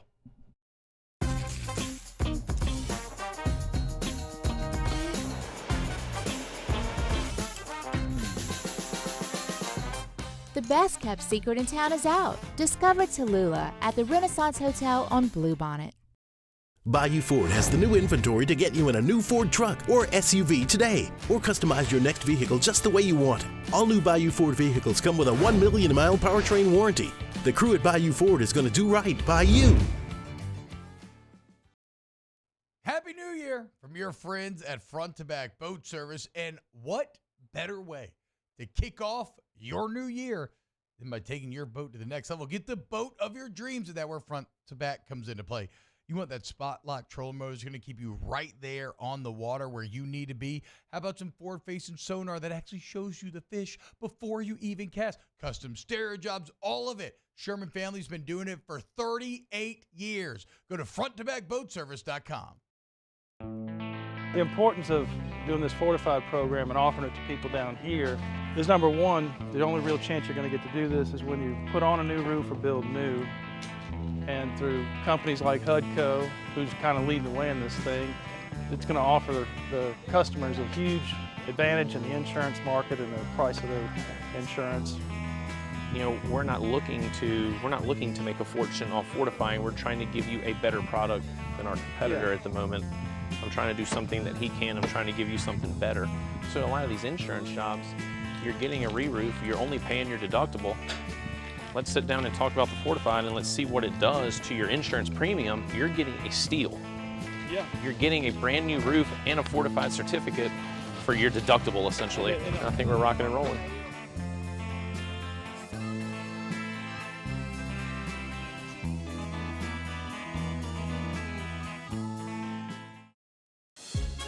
There's never been a better time to catch a John Deere deal from the crew of Sunshine. Ask us about our low monthly payment options on our tractor packages and let the good times roll. With equipment strong enough to power one of the world's largest celebrations, we've got your needs covered too. Learn more about what it means to be powered by Sunshine at sunequip.com. Some restrictions apply. See dealer for details. Offer ends April 30th, 2024. Dylan Cruz here to tell you about Six Rings Baseball and Softball Camp. If you live on the North Shore and play ball, go to Six Rings Camps with former LSU assistant coach Dan Canaveri. His knowledge is second to none, and your child will improve and have fun doing it. Camps were held at Coquille Park and Six Rings Academy in Covington with 4 sessions over the summer. Full day and morning only sessions are available from ages 7 to 13. Go to sixringsbaseball.com or call 985-206.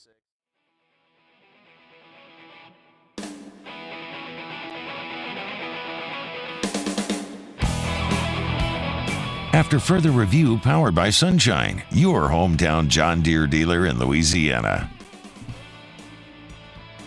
Hey, Lee, happy Mardi Gras. Hi, Matt. You're back okay? Looked like you were stretching and in agony. I stretched during the break. Got to keep it limber, man. You know, got chronic back issues, so just got to make sure I stay loose. Can't just sit for 3 hours, you know. So I got to get up during the break and stretch and make sure I stay loose. Do you celebrate? Like the Three Stooges. You got a week. Do you celebrate Mardi Gras? You got a week. I used to when when I was younger and more energetic and was a better day drinker. I'm still a good day drinker, but man, people have been asking all day, oh, you don't do parades or anything? No, the way that I describe Mardi Gras for me to people is like, you ever go to a restaurant where you had a bad meal that made you sick, and then like you just can't go back there, and it's probably you just got like you had a bad piece of fish or something. I don't know. That's how I am with Mardi Gras. I Mardi Gras'd so hard in college, I just can't go back. I just can't do it again. Even just sitting in a bag chair in the family parades waiting for people to throw bees, I just can't do Mardi Gras. I'm just done forever. No, I respect that. You know, you can have that one thing, like and related but unrelated. Like for me, it was a peppermint schnapps outing 100 years ago. To this day, you know, it was long before I ever knew about Mardi Gras. But if I even just sniff it, I feel like I've got to go hug some porcelain. That's it, man. That's exactly what I'm talking about. You know, I had someone tell me that earlier today. They feel that way with tequila. I love tequila though, but like for Jaeger, like I cannot do Jaeger. It's just you had that one experience, and it's just like I just can't do it anymore. Not doing Jaeger's not sad, but a day like today, if you were into going to the parades or being out there, I mean, it's gorgeous. It's a wonderful day. It's a little cool, a little chilly, but you know, it would be fun. And the first time I went to New Orleans, the first year I lived here, and I remember thinking, I'm getting really messed up with about 1.5 million of my closest friends. And, it was quite an experience. But no, today was a normal business day with a lot of work and of course hours and hours of prepping for this segment. What are we talking about? Did you watch the Super Bowl? I did, every minute of it, all the way to the end, and I had put it on the DVR and was backed up, so I was slowly catching up. Committed after the third quarter to stop watching all the commercials. So I was probably about a half hour behind. So it was pretty late past my bedtime, but thought it was a thoroughly boring game until finally it wasn't. And then it was really fun and exciting. It was a very strange game. A lot of odd plays, strange ebbs and flows. I felt like from watching it that I think Tony Romo is an outstanding analyst. I enjoy listening to him. He's insightful. He predicts things well. He really gives you a lot. But he and Nance were totally out of sync. They couldn't bring to you a level of involvement and excitement. I thought the director, whoever actually was the guy directing for CBS and chose the camera angles and chose the shots and when he made the switches, was really off his game or her game, whoever it was. I really, really thought that was a badly run broadcast with all the things. The one time they got lucky was how amazing to have that one camera on the guy running on the field and popping his Achilles right behind him. Oh, God. That was randomly lucky for them in the broadcast sense. Well, what a sad. And then there were some strange, sad injuries. And one thing I do love is that the punters and the place kickers were fabulous. God, those guys just nailed it. The punts were so great. You do realize there was a blocked PAT in this game, Lee, which kind of cost San Francisco the game. Exactly, which goes back to what I was saying about it being just a different kind of game. And also, let me ask you this, because you probably talk about it and watch, and for the same reason, everybody wants to see what the commercials are. And the one that really wasn't a commercial in the grand scheme of things, but with the migratory NFL bird teams, where they were flying like the monkeys in the Wizard of Oz from everywhere, from point A to point B, that was freaking hilarious, I thought. So T-Bob and Muse and I were over at Don Juan doing a companion show, and while they had the audio piped in, it was still so loud in there I couldn't actually make out the commercials, and I didn't hear a minute of Romo and Nance calling the game because we were talking, right? We were doing our own broadcast watching the game. So Right. the experience most people got watching the Super Bowl, I did not get because I was doing a companion show.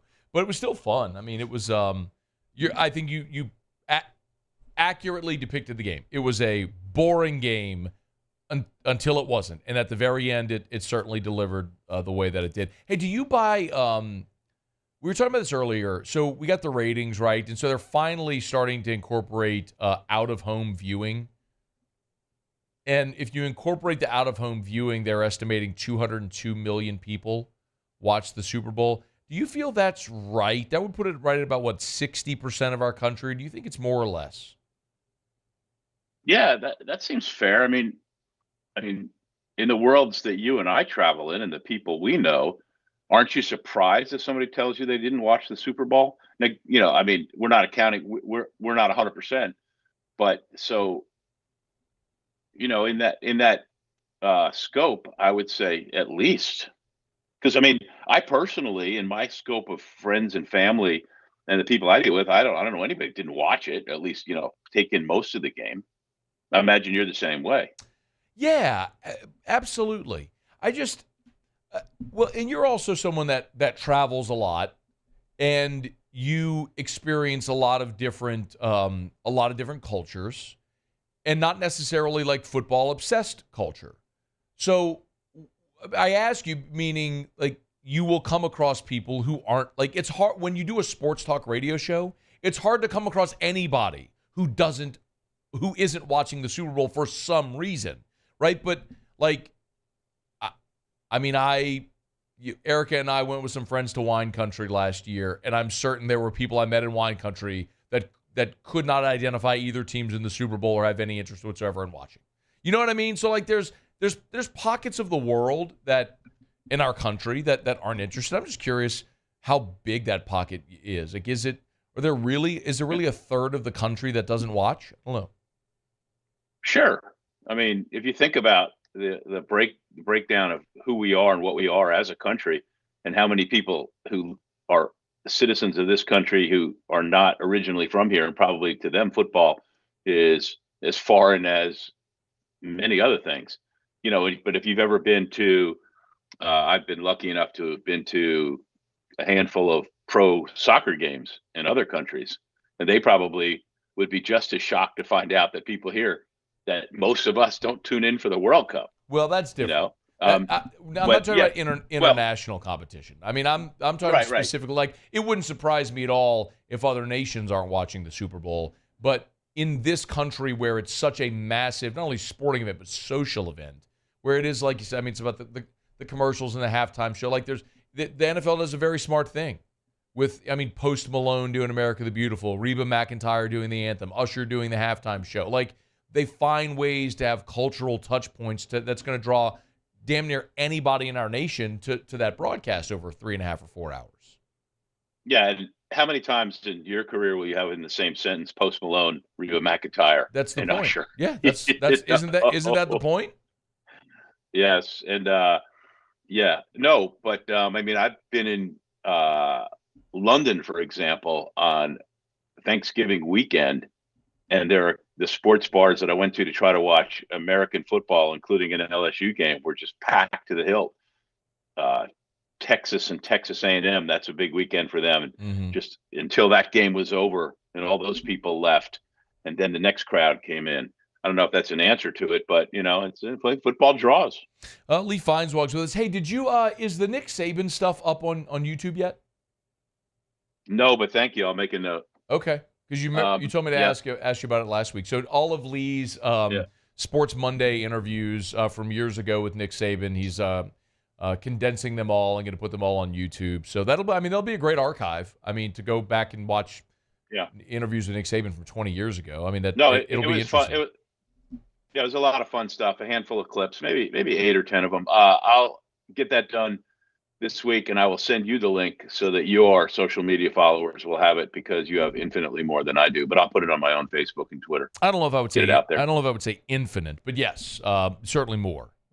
But then again, I try way harder at it. What were you going on about before in the last segment about Olympic sports, if I could ask? At the end of hour one, for those who are just joining us, I did want to get your take on this. I don't want to go too long because I know we're gonna run out of time here. But So there's a report today that the College Football Playoff and ESPN have agreed on an extension of their contract. That's going to be a 6-year, $7.8 billion extension. And the point that I was making is ultimately revenue sharing is coming with student athletes. And my cautionary tale is when these athletic departments rev share, right, they are displacing revenue that they currently have allocated. There aren't that many athletic departments that actually make money. As a matter of fact, LSU, we learned, lost money last year. So if you are an athletic department, you're losing money, and now you're going to take money that you already have allocated for coaches' salaries or travel or recruiting budgets or anything to give to student athletes, we're going to have to start cutting.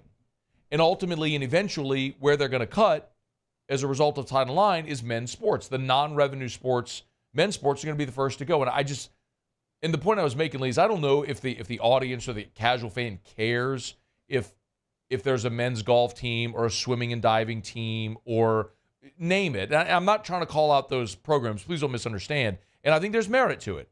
But I think that is an eventuality that we're going to get to, is that we're going to ultimately end up seeing, as a result of revenue sharing, cutting sports. Well, there's a lot of prongs to that, and it's, we could go for hours about it. But when everyone really cares is this summer when we're watching in Paris, because they want us to win gold medals in men's gymnastics, in track and field, in volleyball, in team handball, which we don't even have, whatever, but we get a team up. They want those things every 4 years. Sponsors want them, money people want them, America wants them. So for that reason, they have to maintain this level of support. What I see is a complete conference realignment for Olympic sports. There's a thing called the MPSF. And I say to you, what do you think of the MPSF, Matt? And I will go out on a limb and say, you have no idea what I'm talking about. I don't. Right. It's called the Mountain Pacific Sports Federation.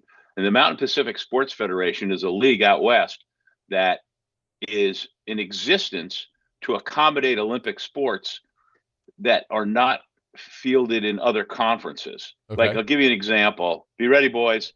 Men's volleyball. So in the Pac-12, you have Stanford, USC, and UCLA play men's volleyball, but the Pac-12 doesn't have men's volleyball. Got it. So they in turn play in the MPSF with Concordia Irvine, BYU, and Pepperdine, who come from 3 different conferences, and then they have a 6-team conference that gets an automatic bid to the NCAA tournament. But the MPSF also fields artistic swimming, fencing, men's gymnastics, women's gymnastics, water polo, men's and women's. Where I'm going with that is that it's the model, and really, unless you're really into this and geeking out, don't worry about it. But what I predict is somewhere along the line over the next 10, 15 years is we'll have MPSFs all over the country. There'll be the Southeastern Sports Federation. There'll be the Northeast Sports Federation. There'll be the Central Midwest Sports Federation. There'll be like 15 or 20 of them, and that's how Olympic sports are going to survive. I also think in the case of some of the men's sports that you're talking about, they're going to have to go to a club level. No doubt. So who funds the MPSF? Well, the individual schools fund their sports teams, but contribute to this league. But you're talking about non-revenue sports that, they're I would gather that most of the teams in that league, it's as Wimp Sanderson would say, it's a yellow bus league. They're not chartering, not like every sport in the Big Ten, for example. No doubt. To your point is well taken. Something's got to give, and who's going to get hurt? Well, men's Olympic sports that cost money. I mean, you mentioned how LSU, I think it was they lost $4 to $5 million last year. I was shocked to hear that, and that's coming off a year in which you had unbelievable sports success. If that's what happens after a big, unbelievable sports success year, one of the things that I'd really like to see coaching staffs cut way the hell back in a lot of sports. There's, when there's more people wearing suits and ties at a basketball game than there are people on your basketball roster. Just for example, there are so many people coaching a football team. You can't cap salaries because that would just be illegal. It would never happen, but something's got to give. Yeah.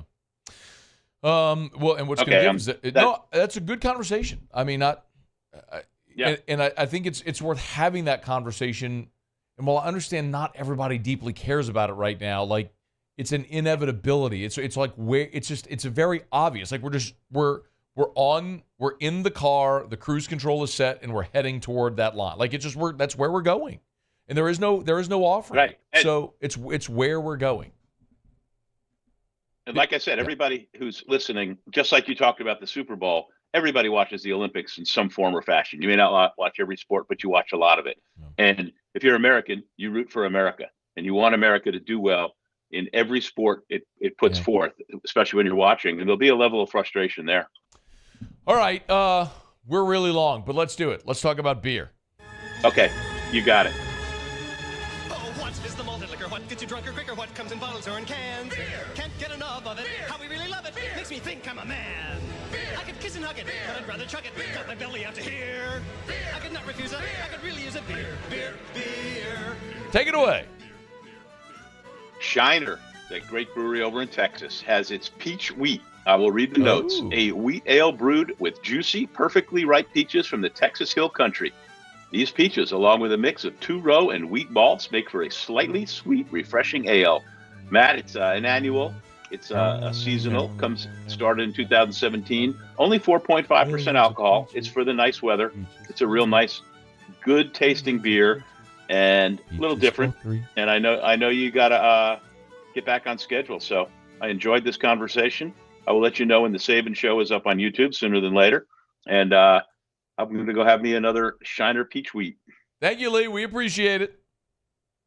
Bye, Matt. See ya. It's AFR. AFR. Brought to you by Pluckers, Nicholson, and Bluebonnet. Dine in, carry out, or delivery. Matter of fact, I had me a Plucker salad today. Honest to goodness, true story. Was sitting at the desk. It was pushing 1:30. I was like, I haven't had lunch yet.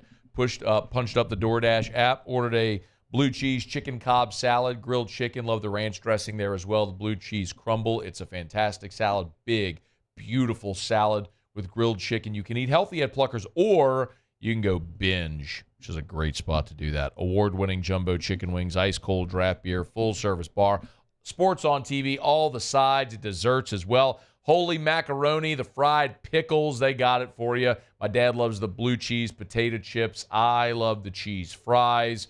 You can get it all at Pluckers. Either location, Nicholson or Bluebonnet. Tuesday, yeah, it's Mardi Gras, but it's still Tuesday, which means kids eat free. So parents, kids are out of school, they're driving you nuts, you need something to do, get on by Pluckers tonight. You can eat great affordably at Pluckers. Nicholson or Bluebonnet, Pluckers. If you don't like our wings, we'll give you the bird. There it is, the extra mile, on the border of expected and extraordinary, for those willing to go further, like vans customized for work or play, with safety and tech to keep you connected. Supported by a 5-star sales, service, and finance team. And backed by the 1-star you know. So go the extra mile.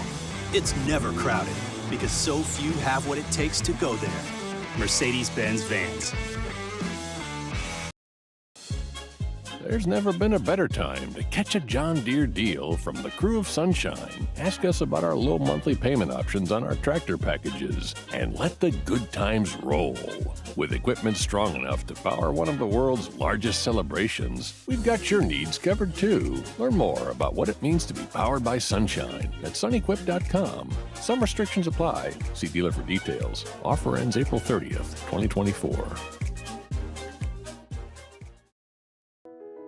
I've been doing business with Luba for 25 years. They're dependable, trustworthy. It's just the attention to detail with our clients.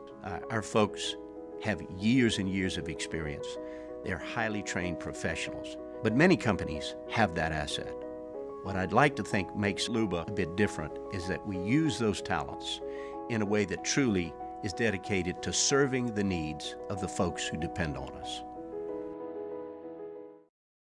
Breck teamed up to reimagine your parks, and you imagined big. With your help, we went to work, creating 12 beautiful community parks across the parish. A family-sized water park, miles and miles of trails, and parks just for your dogs. There are more places to splash, to explore, to run wild, and even soar. You imagined, we delivered. Gold. Breck, your #1 park system in the nation. Electricity is all around us, and our families depend on it. Every day is sparked by the power of a cold drink, or a warm meal, a movie night, and a comforting light at the end of a dark hallway. From sunrise to sunset, playtime to bedtime, our team is ready to take care of your electrical needs. Even in the case of an after-hours emergency, the light in your life shines brighter with Mr. Electric. Hey, it's Matt Moscona. For years, you've heard me tell you about Insurance Network of Louisiana, helping you find better coverage for less money. But it's not just for your home and auto. They also offer commercial properties. So, retail stores, professional offices like doctors, dentists, attorneys, clothing boutiques. Insurance Network of Louisiana can find you better coverage for less money. They service the entire state of Louisiana, and they're local.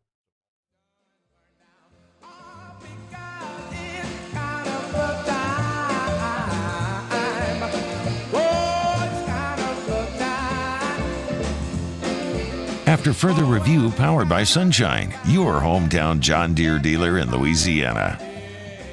Some Mardi Gras parades rolling here on a Fat Tuesday. Well, on Lundi Gras, Jameis Winston was out at a parade, and Margaret Orr from WDSU, who's a longtime meteorologist at WDSU, and a lot of the, if you're not familiar, a lot of all of the New Orleans television stations, like, it's all hands on deck to go cover all the parades, which is one of the really cool assignments that they all get to do. But Margaret Orr catches up with Jameis Winston, who's at one of these parades, and he's there on the street and, shaking hands, kissing babies, catching the floats. He's there with his family. And Margaret Orr catches up with Jameis, and she does ask him, and she's not a sports reporter or anything. She's a meteorologist, but she did ask him about where he was going to be next year. And, of course, Jameis is an impending free agent. Here was that interaction. NOLA forever. I would love to stay at NOLA forever, but wherever the Lord has planned for me, I'm going to go and do my best wherever that is. Hopefully it's here, because I love this energy, I love this city. So what do you love about New Orleans? I think I just love the people. I feel like this is, when I go out to a place, when I meet individuals, they're just so authentic. And I just think that's how I grew up. I was born in Alabama, so there's Southern hospitality, there's Southern love. And New Orleans is it's not another place in the world like New Orleans. Just the culture and just the love that's here. I just really admire it. One of the things we talk about with not only New Orleans, but just the state of Louisiana is New Orleans and the state is so culturally different from the rest of the South. And we pride ourselves on that difference, right? We love that we spell things differently and say things differently and eat different things, and there's always a party, and you could sort of be dropped. You could be blindfolded and dropped in parts of Alabama, Mississippi, Georgia, Panhandle of Florida, Tennessee, Kentucky, and not know where you are because a lot of them are very homogenous in this region. And that's not a bad thing. That's true in the Midwest. I mean, you could be dropped in parts of the Midwest and not know if you're in Kansas or Idaho or Iowa or Nebraska. I mean, it's just southern Indiana or southern Illinois. It's true. But Louisiana is different culturally than the rest of the South, especially the southern part of our state. We take great pride in that. And because we're different, we take pride in our differences. And when people who aren't from here wrap their arms around our culture and our the city or our state, we'll give you the biggest bear hug back ever. I mean, that's why you've seen guys like Drew Brees and Joe Burrow become legacies and legends here. Thomas Morstead, my goodness. Like, the Saints let him go, and he still lives in New Orleans. He brought his family back. He's on social media, at the parade talking about home, and it's just that's the kind of thing that will endear you to this place forever. And Jameis has done that, but there's this question really about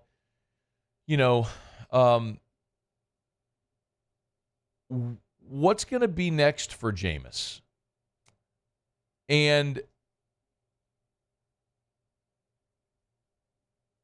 I was looking earlier today at all of the starting quarterbacks in the NFL and what might be the next stop for Jameis. So kind of what I did was I looked at it from the standpoint, okay, which teams are out? Like which teams are not an option for Jameis? So another way to say it is, who has an established quarterback, all right? Baltimore, alphabetically in the AFC. Baltimore with Lamar Jackson, Buffalo, Josh Allen, Cincinnati's got Joe Burrow, Cleveland has paid Deshaun Watson, so they're attached at the hip there regardless of what happens with Flacco. Houston drafted C.J. Stroud, Indianapolis drafted Anthony Richardson. Jacksonville obviously has Trevor Lawrence. Kansas City with Mahomes. The Chargers with Herbert. Miami with Tua, and the Jets with Aaron Rodgers. So in the AFC, the potential spots for Jameis would be Denver, the Raiders, the Patriots, the Steelers, or Tennessee. And now the Steelers, maybe Kenny Pickett's their guy. Maybe they bring in someone to compete. Tennessee, maybe Will Levis is their guy. Maybe they bring in somebody to compete. We'll see. In the NFC, Arizona, they've already paid Murray. Carolina used the first overall pick last year for Bryce Young. Chicago has Justin Fields, and they may very well be drafting Caleb Williams, so that's highly unlikely. Dallas has Dak. Detroit has Goff. Green Bay has Love. The Rams has Stafford. Philly has Hurts. And San Francisco has Purdy. So they're all out. So you look at the NFC teams that are possibilities. Well, it's Atlanta, Minnesota, because Kirk Cousins is a free agent. We'll see what happens there. The Saints, Giants, Seahawks, Tampa, and Washington. Now, Tampa could choose to re-sign Baker Mayfield. Washington could very well draft a quarterback, as we're all expecting. In the AFC, New England could draft a quarterback. The Raiders could draft a quarterback. You look at those teams, there's a lot of maybes, but essentially it's Denver, the Raiders, the Patriots, Pittsburgh, Tennessee, Atlanta, Minnesota, New Orleans, the Giants, Seattle, Tampa, and Washington. It's 12 teams. I'd say 20 teams are established at quarterback. 12 teams could be looking for an option. It's not to say definitively would sign Jameis to be their starter, but in a lot of those teams are going to draft a quarterback. We're assuming New England and Washington are going to draft quarterbacks. The Raiders very well could draft their quarterback. So in a draft this deep with maybe as many as 3 quarterbacks going 1, 2, 3, you could see, Penix and McCarthy and Nix all go high as well. I mean, you could have 6 of these 12 draft what they feel is their franchise. So where does that leave you? Well, Kirk Cousins is going to play. So you see my point? So it starts narrowing down that list of what the possibilities are. And I really think there are 5 places that are potentially the best opportunities for Jameis. Denver, and again, we'll see what happens with Russell Wilson. Pittsburgh, where you've got Kenny Pickett, but do you bring in someone like Jameis to compete with Kenny Pickett for the starting job? Las Vegas, where you've got Jimmy Garoppolo, but I don't think anyone's convinced there that he's the answer. Maybe that is their veteran guy, and they draft a young quarterback. Atlanta, same thing, where you've got Desmond Ridder there, but they're certainly not sold on Desmond Ridder, and they could bring in Jameis, or they could draft a quarterback. And then New Orleans, which kind of points me to why, it really is going to come down, I think, to answering one question. Is there a team in the NFL that's willing to give Jameis Winston the opportunity to be their starter? And I don't know the answer to that. Maybe, like I said, maybe Pittsburgh with Kenny Pickett? Maybe Tennessee, do you want to come in and compete with Will Levis? Maybe the Raiders, do you want to come in and compete with Jimmy G? No one's going to sign Jameis to be the starter. But there might be teams, Atlanta, that's willing to sign him to come in to compete to be the starter, like Baker Mayfield had this past year. Hey, come in and compete with Kyle Trask to see if you can win the starting job. He did, won the division, got into the playoffs, and he may be a guy that they sign an extension this offseason. So that situation may arise in one of those places, but if it doesn't, if that opportunity isn't there for Jameis, then New Orleans is his best option. He's established here. He clearly loves it in New Orleans.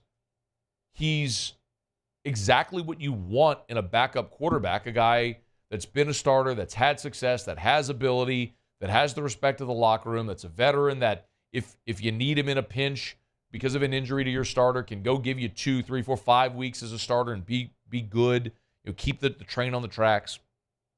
I don't know that there's a better scenario for Jameis outside of New Orleans. And the fact that he's saying he'd love to be here forever and he loves the city and the people love him back, we've come a long way from y'all criticizing him for interceptions and crab legs, haven't we? He's beloved now because he's embraced the city, and the city's embraced him back.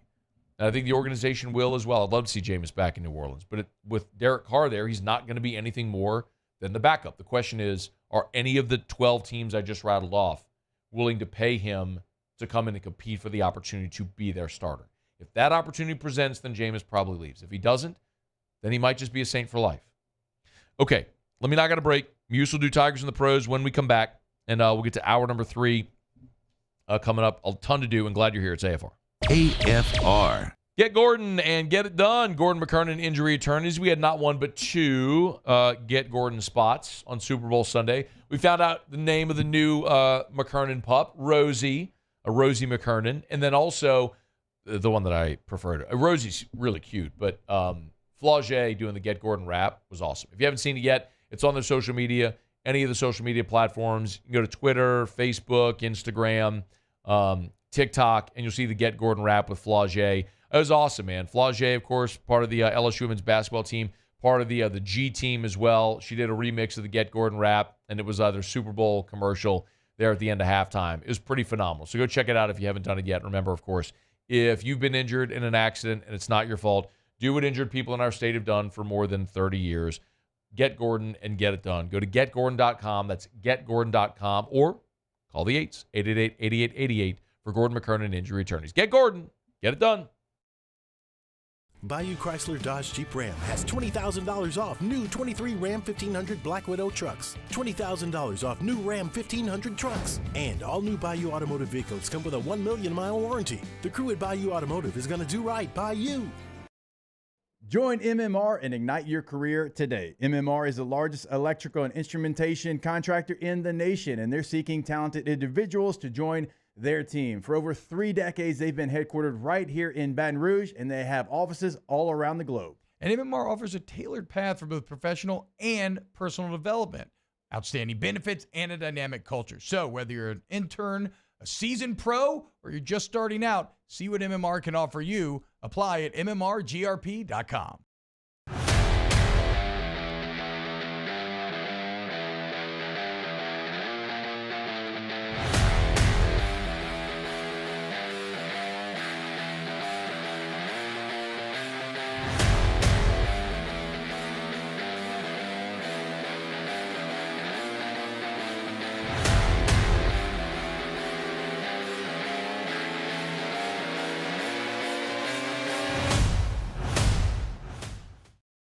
Yo, Jake here from my friends over at Community Steel Company located in Gonzales, Louisiana. The local place you can turn to for all of your metal building needs. Notice I said local, not Houston, not Dallas, not Atlanta, but right here in Gonzales. Visit them at their brand new state-of-the-art website at communitysteelco.com or pick up the phone and give them a call today to answer all of your questions on your metal buildings, roofing and sheet metal, and any other steel needs you or your business need at 225-647-2020. There it is, the extra mile, on the border of expected and extraordinary for those willing to go further, like vans customized for work or play, with safety and tech to keep you connected. Supported by a 5-star sales, service, and finance team, and backed by the 1-star you know. So go the extra mile.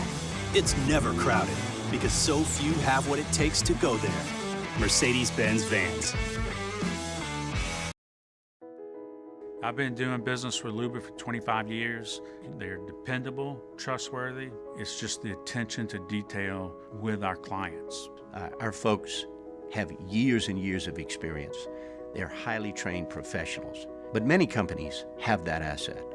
What I'd like to think makes Luba a bit different is that we use those talents in a way that truly is dedicated to serving the needs of the folks who depend on us. At Relief Windows, we're more than windows. We're windows, doors, hardy plank, and vinyl siding. But our number one product is always customer satisfaction.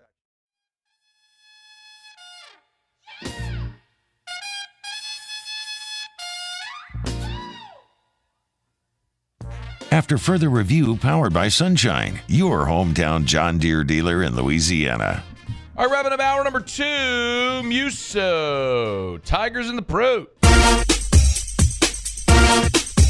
Tigers in the Pros. They still bleed purple and gold. They're just really rich now. All right, well, the Super Bowl's over. Football's over. That means it's baseball season. That means it's time for pitchers and catchers. Get on down to Florida or over to Arizona for spring training. A lot of teams officially have pitchers and catchers reporting tomorrow. The Chicago Cubs are one of those, but Rich Beisterfeld, great name, noted earlier today that one former LSU Tiger is already on the field in spring training for the Cubs, getting a head start, and that's Cam Sanders. He's in camp with the Cubs as a non-roster invitee this year in spring training. Good to see Cam out there getting some early work in, and now we officially begin another season of telling the Cubs it's time to call up Cam Sanders. Past due. I think it's Beisterfeld, by the way. Beisterfeld? I would go Beisterfeld. It's still really good. Beisterfeld. I like that name. Beisterfeld. Beisterfeld. Rich Beisterfeld. Beisterfeld. All right. Another baseball note here for you. So Alex Bregman is entering the final year of the 6-year, $100 million contract he signed in 2019. Yeah. And it looks like he is set to play somewhere else other than Houston in 2025. Bob Nightingale has that report as well. Hunted. Huh? I said hunted. Oh, as sold well, his house in Houston. They moved to Arizona. Like he ain't going back to Houston. As well as Astros radio broadcaster Robert Ford mentioned that again earlier on an appearance on MLB Network's Power Alley. Looks like Bregman's in line for a $300 million deal, man. Woo! Which that's going to be great for him, but it won't be in Houston. Nas Reed, we'll wrap it up with him. He dropped 11-7 last night as the Timberwolves beat the Clippers. That's Tigers and Pros. Should have stayed. Presented by Lee Michaels Fine Jewelry, lmfj.com. Gents, tomorrow is Valentine's Day. It's only $4.55. You still have time to get by Lee Michaels Fine Jewelry. Thrill her with a gift in the red box from Lee Michaels Fine Jewelry. For more than 40 years, helping Baton Rouge and all of Louisiana get engaged. Lee Michaels Fine Jewelry, lmfj.com. Hour 3, next. AFR. If you weigh or measure something, you've heard me say it now for years. Michelli Weighing and Measurement. They sell, service, rent the products you use to weigh and measure. If you're wondering what industries, here, Moscona, hear you talk about that all the time. Go to the website. Aerospace, aggregates, the agriculture industry, chemical, petrochemical, food and beverage, energy sector, waste, recycling, transportation, manufacturing, everything. Essentially, if you weigh or measure something, they sell, service, rent the products you use to weigh and measure. They say, we make it our business to get to know your business at Michelli Weighing and Measurement. They offer ISO 17025 accreditation.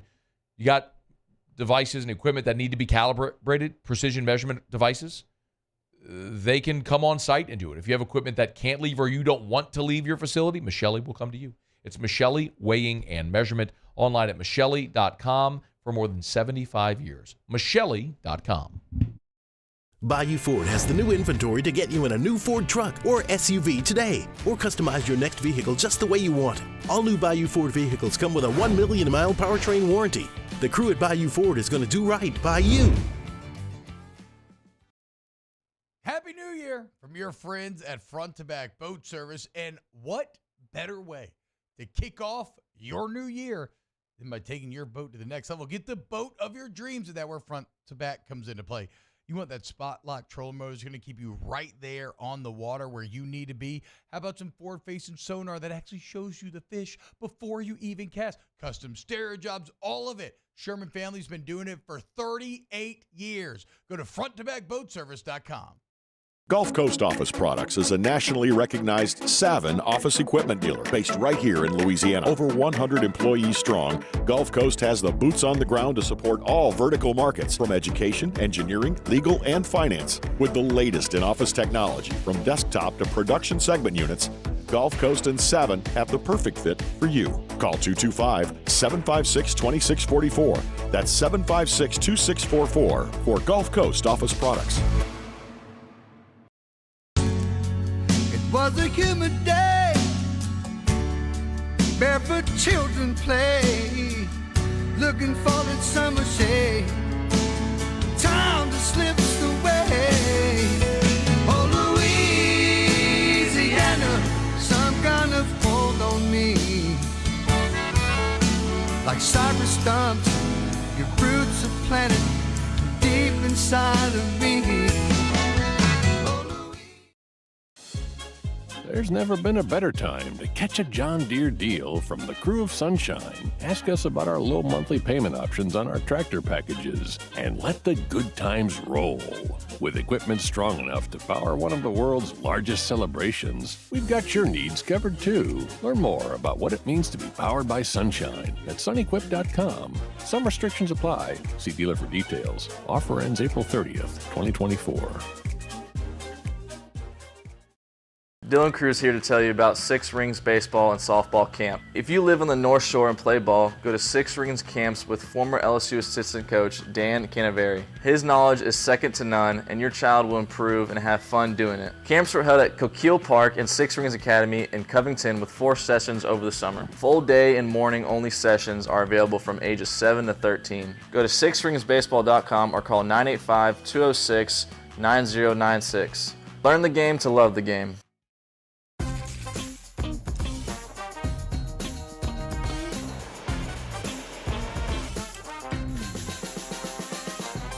The best kept secret in town is out. Discover Tallulah at the Renaissance Hotel on Bluebonnet.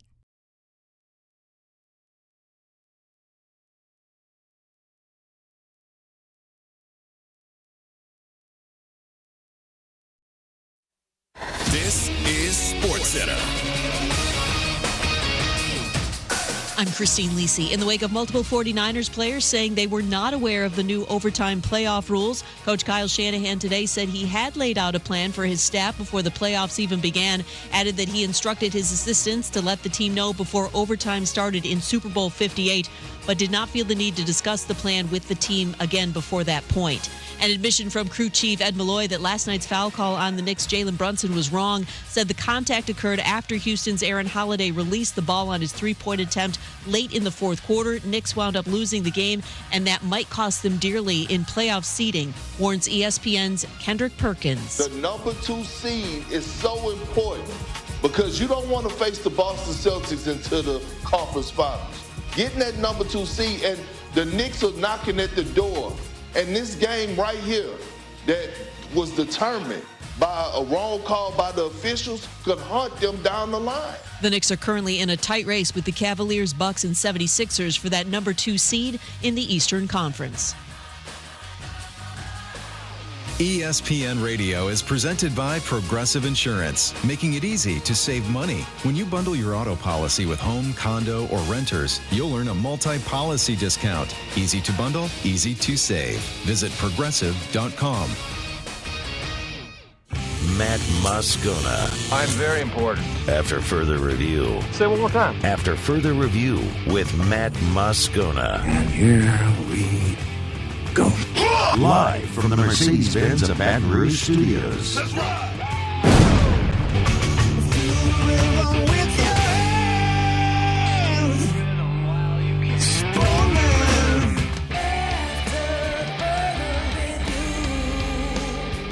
Hour 3, off we go. Welcome aboard. Glad you're with us.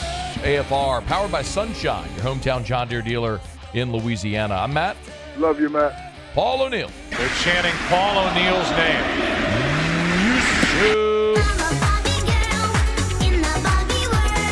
And Mr. Toby Tumpley.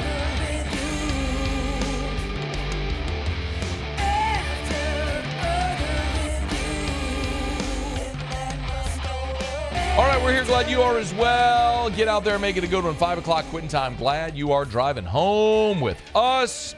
Unintentional. It's obviously Mardi Gras, so happy Mardi Gras to everybody who's celebrating. You've got the day off. Unintentionally, this has become a day where we focused a lot of the content today, not necessarily to what's happening on the field, but a lot of the ancillary things off of it, like the Super Bowl television ratings, college football playoff, and ESPN reaching a $7.8 billion extension of their television contract. And our buddy Ross Dellenger is there in Dallas at the Big 12 offices with a pretty extensive piece that he's got up today at Yahoo. And I wanted to bring Ross on to talk a little bit about all the comings and goings. Ross, we appreciate it, man. How are you?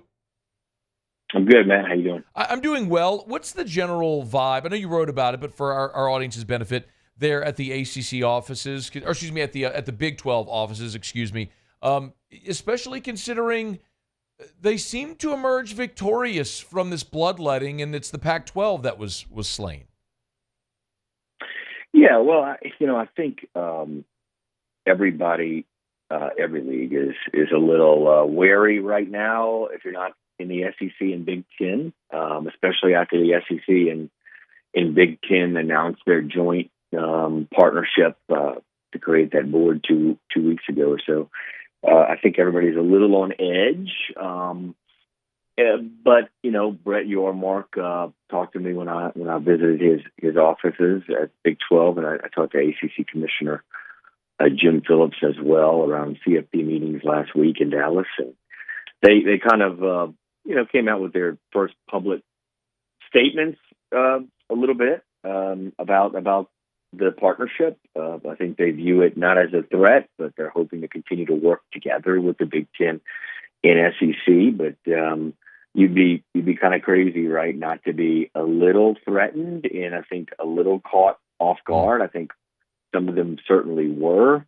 The other parts of that story that you reference highlight the NCAA tournament in the college football playoff future and how commissioners are seeking changes with both of those postseason formats and the revenue distribution for both. So you've kind of got, Matt, the Big Ten and SEC, and then when it comes to the CFP, the college football playoff, you got the Big Ten and the SEC kind of steering that room toward maybe even expanding upon the college football playoff from 12 teams, maybe even changing the format where you would rethink the automatic qualifiers, and then wanting more power when it comes to voting rights, in wanting a new revenue distribution model in the CFP. They want more money, basically, because they have more valuable brands. And then on the other part, you've got the NCAA tournament, where all of the Power Four teams, namely the Big 12, obviously is the most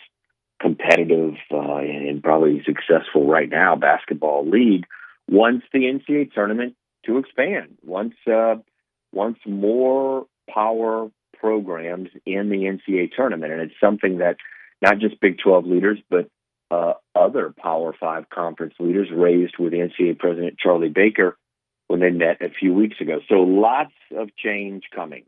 What would an expanded NCAA tournament look like, or what is being either proposed formally or discussed informally?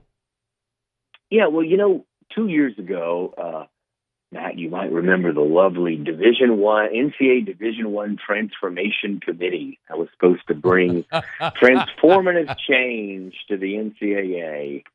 It did little of that. Sure. If it had, we maybe not would be in this position now where the SEC and Big Ten and everyone else are scrambling for an athlete compensation model to combat all these legal issues. But the Transformation Committee did do or suggest one thing, Matt. If you recall, it suggested that sports with a lot of teams, like basketball, 360 plus, should allot 25% of their postseason spots. So designate their postseason to 25% of their total sports that are sanctioned in that sport. And so if you do the math, that's about 90 teams in the NCAA basketball tournament. Now that's a lot, right? That would be high. That would be 22 extra teams. That's unlikely, I would think. So there's two things that can happen here. Either you remove automatic qualifiers from small conferences, which would probably not go well for anybody politically in the Power Five if they pushed for that, and you replace them with at-large spots, or you just add at-large spots. Maybe you add 8, maybe you add 12. I don't know what the number is, but certainly changes feel almost imminent, or at least inevitable, for the basketball tournament. I'm for a 90-team tournament. Didn't Bob Knight years ago say let everybody in? They just have a 300-team tournament. I may be misquoting the late Bob Knight, but it was something along those lines. Ross Dellenger is with us. You mentioned an athlete compensation model. We oddly, Ross, have ended up going down that path a little bit today, unintentionally, because of the college football playoff ESPN announcement, or not report today. And my feeling is there's an inevitability, Ross. We're heading toward a revenue share. I'm sure you'd agree with. I don't think there's any way we get around that in some way. But do you know or have any feeling how that might look or a timeline on that? Yeah, that's. I think I've been writing twice a week for the last month on that. I think that we are certainly heading towards some kind of employment or revenue sharing model in college sports. And look, you can agree or disagree with it, right? Paying athletes directly, but it's going to happen. It is an inevitability because the courts have said multiple times now that the NCAA's rules governing athlete compensation, transfer movement, pretty much anything is illegal. And so thus it has to change, or the NCAA and the college conferences will continue to be sued and have to retroactively pay millions, if not billions of dollars in back pay. So the model has to change, and you have two tracks right now, as I wrote in today's story up on Yahoo Sports. You have a track I've talked about in your show before, Matt, of Charlie Baker, the NCAA president, which he created and unveiled in December, which is called Project D1. And it does two parts. It allows NCAA schools to pay athletes directly for their NIL. And then the second part it does is create a new subdivision in Division I. And that subdivision can, without a cap, directly pay athletes, basically put money into a fund that then goes to athletes. So you got that track going, and then you've got the SEC and Big Ten's joint advisory board that they announced a couple of weeks ago. And that joint board, this is the top priority, is trying to find a model, Matt, that kind of rectifies the current landscape of college athletics with the NIL inducement situation and the transfer policy, both which have been targets of lawsuits and are potentially going to be eliminated through the courts. So it's trying to put some structure, finding a model that puts structure around recruiting and the recruiting landscape, which would mean, of course, revenue sharing, some kind of employment, maybe contracts involved, collective bargaining potentially. And then the second part that this model would do, that the SEC and Big Ten, I think, will work towards in the next few months, is settle these antitrust cases like the House case that could cost billions of dollars. So you've got these two tracks. I don't know. Charlie Baker's proposal, as we reported today, is going to be modified a little bit based on conversations he's had with the Power Five. But meanwhile, you have the SEC Big Ten kind of doing its own thing. So it's interesting what's happening here. But at some point at the end of these two tracks, or one of them, we're going to have a model that's implemented in college sports, and you're going to be able to opt into the model if you're a school or opt out. If you opt in, you're going to have to pay your athletes directly, but your athletes will also probably be in this regulated framework. If you opt out, I don't know exactly what that means. Yeah. Well, last thing. Do you think we will get to a point where the SEC and Big Ten have their own college football league? That is certainly, the old Super League has been bantered about for a long time, right? I mean, 5, maybe even 10 years, you've heard a lot about that. It's the consolidation of the biggest brands in a couple of leagues often do lead to a breakaway. We've seen it in other sports. We've seen it kind of in other entities in American culture. And, there's probably a decent likelihood that in the years coming, maybe even the decades, because maybe it's not anything imminent, that some sort of that does happen. I mean, we just talked about the model, right? If you're not a valuable enough athletic department, so a valuable enough football program, right? You're not going to be able to pay your athletes directly. You're not going to be able to afford it. Yeah. So you're not going to be able to opt in to whatever model is created. Sorry, if you don't Iowa opt State. In, well, there's your breakaway right there. Bingo. And so it's not. So I've always said, Ross, that it'll be an invite-only league, but this feels like a passive invite-only league. Like, oh yeah, you can come. Like the It's like, yeah, look, our club is open to anybody. It's $1 million, what do you call, like, door fee or whatever. Yeah, but it's like a country come. club membership. Imagine come. it as a membership to like a country club or something like that. That's what it will be. And Charlie Baker tried to do this in his proposal. It got pushback, but you'll recall that his proposal, his subdivision proposal, those teams in that subdivision or that country club will have to pay their athletes at least $30,000 a year for half of their athletes. Depending on how many athletes you have, schools range from 400 to 1,000. That's anywhere from $5 to $15 million a year. There is your fee, right? So you're going to see something probably similar. All right. Ross Dellenger, Yahoo, on Twitter at Ross Dellenger. Thank you as always, man. We appreciate it. Thanks, Matt. Fascinating stuff, man. Make sure you're following Ross. Go read his stuff over at Yahoo. Good story up right now at Yahoo Sports.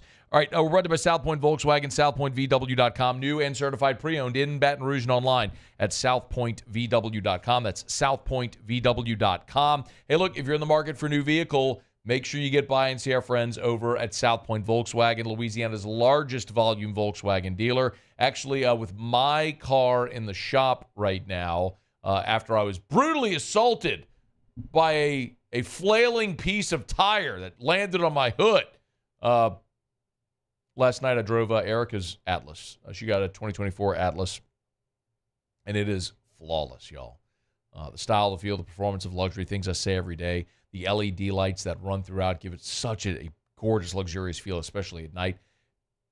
But it's without the cost. I mean, you're driving a luxury vehicle without paying a luxury vehicle price. It's incredible. It's South Point Volkswagen. Louisiana's largest volume Volkswagen dealer, South Point Volkswagen. What's your direction? All right, LSU basketball trying to snap a 2-game skid. They're on the road tonight down in Gainesville at the O'Connell Center. Matthew Brune of On 3, the Bengal Tiger. He'll join us next to preview it. Stick around. It's AFR. AFR. What an awesome time to get by Clegg's Nursery, because even though it got a little chilly today, it was sunny and beautiful, and spring is right around the corner, and we all know it. And our friends at Clegg's are gearing up for it. So get on by and see our friends at Clegg's Nursery. Any of the 4 locations in the greater Baton Rouge area: Segan near Airline, LA 16 in Denham, Mid-City on Donmore, and the Garden Center on Greenwell Springs. My goodness, they have got such an incredible selection. Selection of what, Scone? Selection of whatever it is you're looking for. If you want fruit trees, they got them. Apple, plum, peach, pear, fig, nectarines, they've got them, and this is the time to get them in the ground. They've got rose bushes with more than 80 varieties of rose bushes. Boston fern hanging baskets. They've got Johnny Naylor's seeds. Hey, if you've got weeds in your lawn, you're supposed to spray now for when spring comes. They've got the products you need at Clegg's Nursery. So buy local, shop local, and tell them Matt sent you to Clegg's Nursery. There it is, the extra mile, on the border of expected and extraordinary, for those willing to go further, like vans customized for work or play, with safety and tech to keep you connected, supported by a 5-star sales, service, and finance team, and backed by the 1-star you know. So go the extra mile. It's never crowded, because so few have what it takes to go there. Mercedes-Benz Vans. Join MMR and ignite your career today. MMR is the largest electrical and instrumentation contractor in the nation, and they're seeking talented individuals to join their team. For over 3 decades, they've been headquartered right here in Baton Rouge, and they have offices all around the globe. And MMR offers a tailored path for both professional and personal development, outstanding benefits, and a dynamic culture. So whether you're an intern, a seasoned pro, or you're just starting out, see what MMR can offer you. Apply at mmrgrp.com. There's never been a better time to catch a John Deere deal from the crew of Sunshine. Ask us about our low monthly payment options on our tractor packages, and let the good times roll. With equipment strong enough to power one of the world's largest celebrations, we've got your needs covered too. Learn more about what it means to be powered by Sunshine at sunequip.com. Some restrictions apply. See dealer for details. Offer ends April 30th, 2024. I've been doing business with Luba for 25 years. They're dependable, trustworthy. It's just the attention to detail with our clients. Our folks have years and years of experience. They're highly trained professionals, but many companies have that asset. What I'd like to think makes Luba a bit different is that we use those talents in a way that truly is dedicated to serving the needs of the folks who depend on us. Breck teamed up to reimagine your parks, and you imagined big. With your help, we went to work, creating 12 beautiful community parks across the parish. A family-sized water park, miles and miles of trails, and parks just for your dogs. There are more places to splash, to explore, to run wild, and even soar. You imagined, we delivered gold. Breck, your #1 park system in the nation. Electricity is all around us, and our families depend on it. Every day is sparked by the power of a cold drink or a warm meal, a movie night, and a comforting light at the end of a dark hallway. From sunrise to sunset, playtime to bedtime, our team is ready to take care of your electrical needs, even in the case of an after-hours emergency.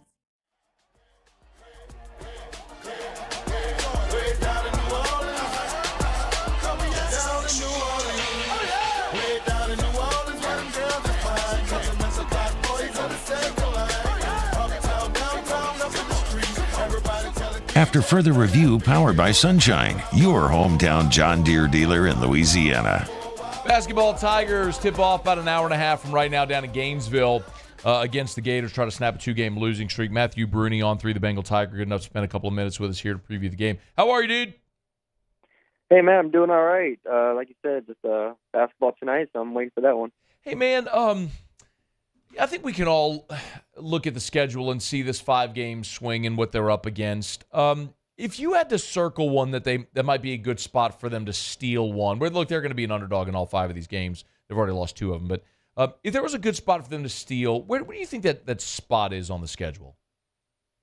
Yeah, I think that would be Kentucky on February 21st. They have Florida, then South Carolina, then Kentucky as the next 3, like you said. Kentucky's the game at home, and Kentucky's been slipping lately. Obviously, they just lost to Gonzaga, and they've lost 3 of the last 4. Defensively, they're really struggling, and I think, on the road, maybe LSU can give them some fits here in Baton Rouge. Tigers are a 10.5-point dog tonight on the road against the Gators.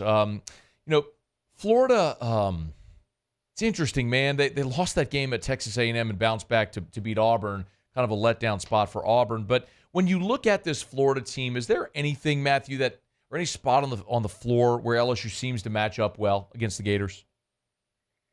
Yeah, I think the backcourt's interesting. Florida has 4 guards that average double figures, and they're just really balanced. One of the best offenses in the country, really.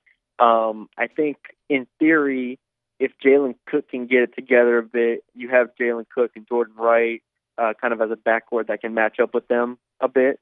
So you kind of hope in that respect you get a good Jalen Cook game, and then Jordan Wright, who kind of struggled a bit last game uncharacteristically. I think he might have been a little sick, but if you get those 2 getting back and playing their best ball, I think LSU can match up on the perimeter, and Florida's not dominant on the inside, so I don't think Will Baker will have another 25-point game, but if you can get a push there, you're in a decent spot. Let me go there next with Will Baker since you brought it up.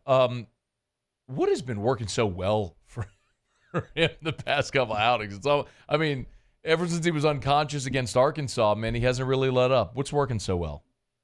Yeah, I think the aggression level is big for him because you could tell, especially when Jalen Cook came back, he wasn't really sure of his role on the offense. Is defer to Jalen Cook, defer to Jordan Wright, defer to kind of how the offense was flowing. And when he did take shots, it was kind of out, not in the rhythm of the offense, and it wasn't really a lot of confidence in him. And to his credit, I think in that Arkansas game especially, he just said, all right, screw this. We're going to be aggressive. We're going to go get to the paint, take advantage of his one-on-ones, and shoot the 3 ball, which he hasn't been shooting 3 great in the non-conference. And then in conference, I think he's really stepped up. He's 38% now in conference play from 3. So that paired with increased confidence and just, being able to get more comfortable around those guards. Matthew Brune's with us on 3, the Bengal Tiger. He's on Twitter at @MatthewBrune_. Y'all give him a follow. Look at tonight's ball game, and I want to go focus on this, and I want to ask you a big picture question. But tonight's ball game, what are you looking at specifically for LSU to try to keep this one competitive, have a chance to win it late? Yeah, I think the defensive side of the ball is the biggest thing for me. They started off so well in conference defensively. I mean, outside of that Auburn game, I think the A&M game, the Vanderbilt game, even Ole Miss at home, and then I just think they started off really solid defensively, and then you played the Alabama game, you played Tennessee, and you're like, all right, they're looking for an identity on defense again. Florida has an elite offense, and if LSU can't correct those mistakes from the Alabama and Tennessee game, this is going to be another game where an opponent scores 90 points on you and you can't win that way. So I need to see Matt McMahon figure something out defensively and get them locked in. So I mentioned I want to go big picture, and I don't know if you agree with this, Matthew, but so much of this season, for me anyway, it's just about putting a building block for next year to continue to try to build upon. But as they sit here 10 games into conference play and having played 23 games overall, and they're 12-11 and 4-6 in the league, where have you noticeably seen progress from the start of the season to now? Yeah, I think there's been substantial difference between the start of the season when they were losing to Nichols and Dayton and whatnot to where they are now. I think I kind of mentioned it, that the defense was really strong early in conference, that I had some belief that was going to help them. Since from that Texas game till about really the first Alabama meeting, I thought they were actually pretty good defensively, like one of the top 3 or 4 teams in the conference. And I think McMahon is a good teacher. He can teach scheme. He can, teach players to be in position. But I just think overall the talent still isn't quite there as we see just in a couple key spots. Or maybe it's inexperience, right, with like guys like Mike Williams and whatnot.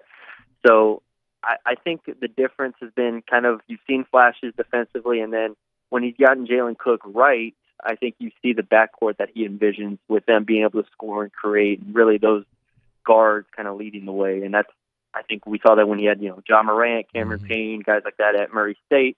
You kind of start in the backcourt and work your way from there. They'll have a great opportunity in the final 5 league games. Do you think this team, or what do you think the odds are of this team getting close to earning an NIT bid? I think the NIT is a really realistic. They're going to have to, like you said, close the year really strong. You mentioned that 5-game stretch: Mississippi State, Georgia, Vanderbilt, Arkansas, Missouri. You got to probably win at least 4 of those, and get up to, what would that get to, like 8-10, something like that. Yeah. I know the NIT automatically takes the next 2 teams that didn't make the NCAA tournament, the next 2 in the net. So I don't know if LSU is quite at that spot yet, but, give them 4 more wins. If they can get to 8-10, I think they're going to be right there. And the NIT expanded to 32 teams this year, so I think there's a good shot they can get there. Hey, before you go, I did notice that you had a piece up. I just saw the tweet right before you were about to come on about Kim Mulkey and the women's team visiting the number 1 prospect in the country for 2025. What can you tell us about that? Yeah, they're in person watching Aaliyah Chavez, number 1 player in the 2025 class. They're pushing for her a good bit. She'll be visiting sometime after her high school season ends. I know, obviously, Mulkey's really comfortable recruiting Texas. She's out in Lubbock. And, they're pushing there. And on the site, we've talked about some of their other prospects for 2025. I think 2024 class for them was one where they learned a lot, missed on some top players, but they still have Sarah Strong, the number 1 player, still in contention there. So we'll see if they can close it out. He's Matthew Brune on 3 the Bengal Tiger, on Twitter at @MatthewBrune_. Y'all give him a follow. There's great stuff during and after the LSU men's basketball games. So make sure you're following along during tonight's ball game. Hey, man, we appreciate the time. Enjoy the game. Thanks. Yeah, thanks for having me, Matt. Anytime. All right, man. Be well. We're brought to you by Shaw Bills Tire and Auto Service. ShawBillsTire.com with 18 locations across South Louisiana. And I got awesome news. I was telling y'all about the Bridgestone and Firestone offer and how it was incredible. It was supposed to end on February the 10th, because they've extended that offer now through the end of this month. So get on by either Shaw Bills locations any of the Shaw Bills locations, or Go to ShawBillsTire.com. That's ShawBillsTire.com, and you'll be able to see all the details there about this offer. It's over at Shaw Bills Tire and Auto Service. Again, an amazing opportunity to save big on on Michelin and Bridgestone and Firestone tires. Multitasking, doing too many things. But you can always go to the website, hit the promotions tab there at the top, and when you it'll redirect you to the promotions page. Hit all promotions, and you'll see all the offers they have. We're talking about combining the manufacturer's offer with in-house offers. Like, for example, right there, you'll see the 180 off and up to off Bridgestone, 170 off Firestone. And plus, you can save an extra $30 in mail-in rebates when you use your Shaw Bills credit card and spend $500 or more. It's at Shaw Bills. So if you need tires, get the best tires on the road at the cheapest price possible. Shaw Bills does that for you every single day, and they've been doing that for more than 50 years. Shaw Bills Tire and Auto Service. Shaw Bills, where we keep you rolling. Thanks to Matthew Brune for joining us. Appreciate that. Matt McMahon squad, again, you just kind of have to grin and bear it right now. Like, I know there's a lot of people who are frustrated and upset and want to see more progress, but gosh, context matters so much. When you consider what he inherited and what last year was, you have to just look at, like, okay, imagine if this was year one and you're 4-6 in the league, you're going through a really tough stretch where you're just not as good as the teams that you're playing, you're a 10.5-point road dog tonight. Like, can you steal one of these next three? As Matthew mentioned, maybe it's the home game against Kentucky. Then you get a really manageable 5-game stretch to close. You know, go 4-1 in those. You know, you get to 8 wins in conference play, and you're set up in a spot where, man, if you're 8-10 in the league play, maybe you get a win at the SEC tournament. You got a great shot to play yourself into the NIT. That's like what Will Wade's squad did in his first year. Remember, Will inherited a team that had the worst season in 50 years. Johnny Jones' last team won 2 league games. That was the worst season at LSU in 50 years. In year one, Will, sort of piecemealed it together, a patchwork team, and they got to the NIT. Year two, they won the league. So I'm not telling you next year LSU is going to win the SEC, but Matt McMahon is building now. He's got 2 top 50 players in the country coming in next year, and you can see progress with this team. You can see buy-in. You can see offensive cohesion. It's just a process, and I know that sucks, and nobody wants to hear that, but it's the reality. Like, you can't fast track it unless if you go use the portal and get a whole bunch of players that were all 5 stars. But let's be real. Like, LSU's not the type of program that's going to be able to do that in basketball. So it is going to take a little bit more of a patient approach. Matt McMahon's doing it the right way. All right. It's after further review. Our Tuesday shows are powered by Sunshine, your hometown John Deere dealer in Louisiana. We're not going to break. Come back. A great honor tonight for the Diesel. We'll get to that. And who has the most to gain and lose of the 8 LSU players invited to the scouting combine later this month? We'll get to that next. Stick around. It's AFR. AFR. Buying or selling, commercial or residential. If you need a realtor, you need the best. You need Darren James. Go to agent225.com. That's agent225.com. Darren James & Associates, brokered by LPT Realty. As we continue to tell you, LPT Realty is the fastest growing real estate company ever, literally, in the history of real estate. In their first year, they've gone from 1 to 8,000 realtors, and Darren James & Associates, brokered by LPT Realty, welcomes Lisa Ortego as the newest member of their team. You can go log on to any of the social media accounts. You can see it there. You can go to agent225.com. But if you're a realtor and you're wondering why so many of your colleagues are making the switch to LPT Realty, you need to call Darren James. 335-7666, 335-7666 for Darren James. Think real estate, think Darren James. The importance of doing this fortified program and offering it to people down here is, number one, the only real chance you're going to get to do this is when you put on a new roof or build new. And through companies like HUDCO, who's kind of leading the way in this thing, it's going to offer the customers a huge advantage in the insurance market and the price of their insurance. You know, we're not looking to make a fortune off fortifying. We're trying to give you a better product than our competitor at the moment. I'm trying to do something that he can. I'm trying to give you something better. So a lot of these insurance shops, you're getting a re-roof, you're only paying your deductible. Let's sit down and talk about the fortified and let's see what it does to your insurance premium. You're getting a steal. you're getting a brand new roof and a fortified certificate for your deductible, essentially. I think we're rocking and rolling.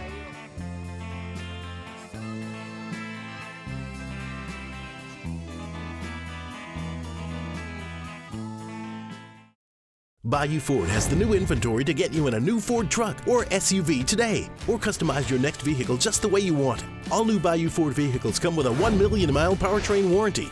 The crew at Bayou Ford is going to do right by you.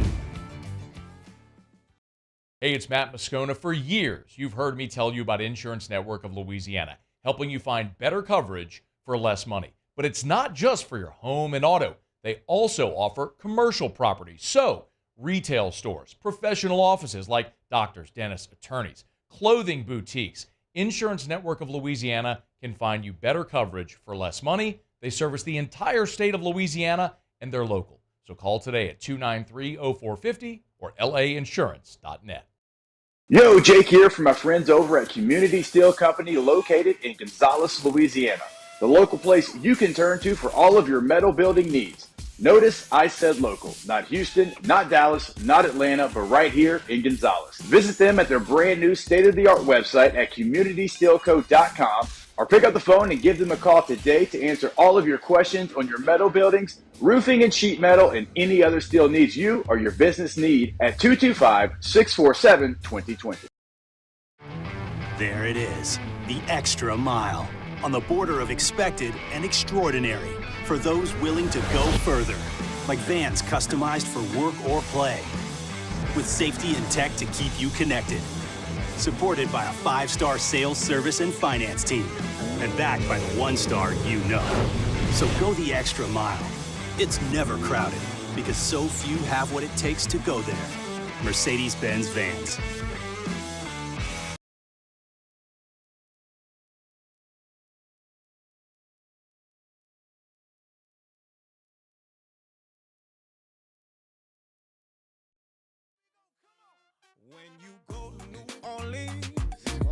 You ought to go see the Mardi Gras. Gonna go see the Mardi Gras. Gonna go see the Mardi Gras.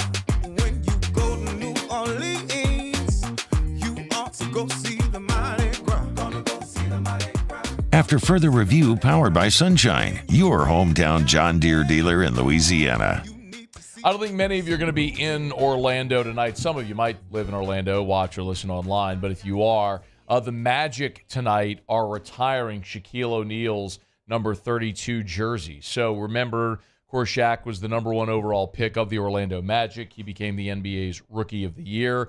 Back in 1993, Shaq became the first rookie to be named an NBA All-Star Game starter since Michael Jordan in 1985.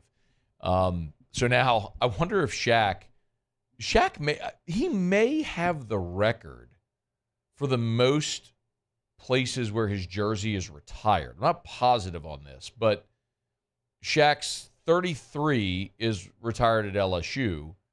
The Miami Heat retired his 32. Orlando is now retiring his 32, and the Lakers have retired his 34. That's 3 NBA franchises that tonight have retired his jersey, then his college number as well. And it's an interesting story. You may wonder, of course, Shaq wore 33 at LSU, and why he didn't wear 33 with the Orlando Magic. Well, it's because Terry Catledge refused to relinquish number 33 to Shaq, which is why Shaq wore 32. Anybody heard from Terry Catledge lately? I'm not exactly sure, but Terry Catledge... Is that before the era of paying guys for numbers? I mean, Terry Catledge could have made a nice bag there, man. Terry Catledge was his number 23 is retired by South Alabama. He was a 2-time Sun Belt Player of the Year in 84 and 85. And I guess Terry just said, you know what, youngin'? You can't have it. 33 is mine, and then you can't have it. So Terry Catledge stood his ground. I guess he'll always be remembered for that little factoid. In any event, congrats to Shaquille O'Neal. Selfishly, I wish it had worked out Orlando. I wish he had stayed there. I mean, I get why he left. I mean, he got to go to the Lakers. He got broke off in a big way as a free agent and ended up, start a dynasty there, three-peating with Kobe.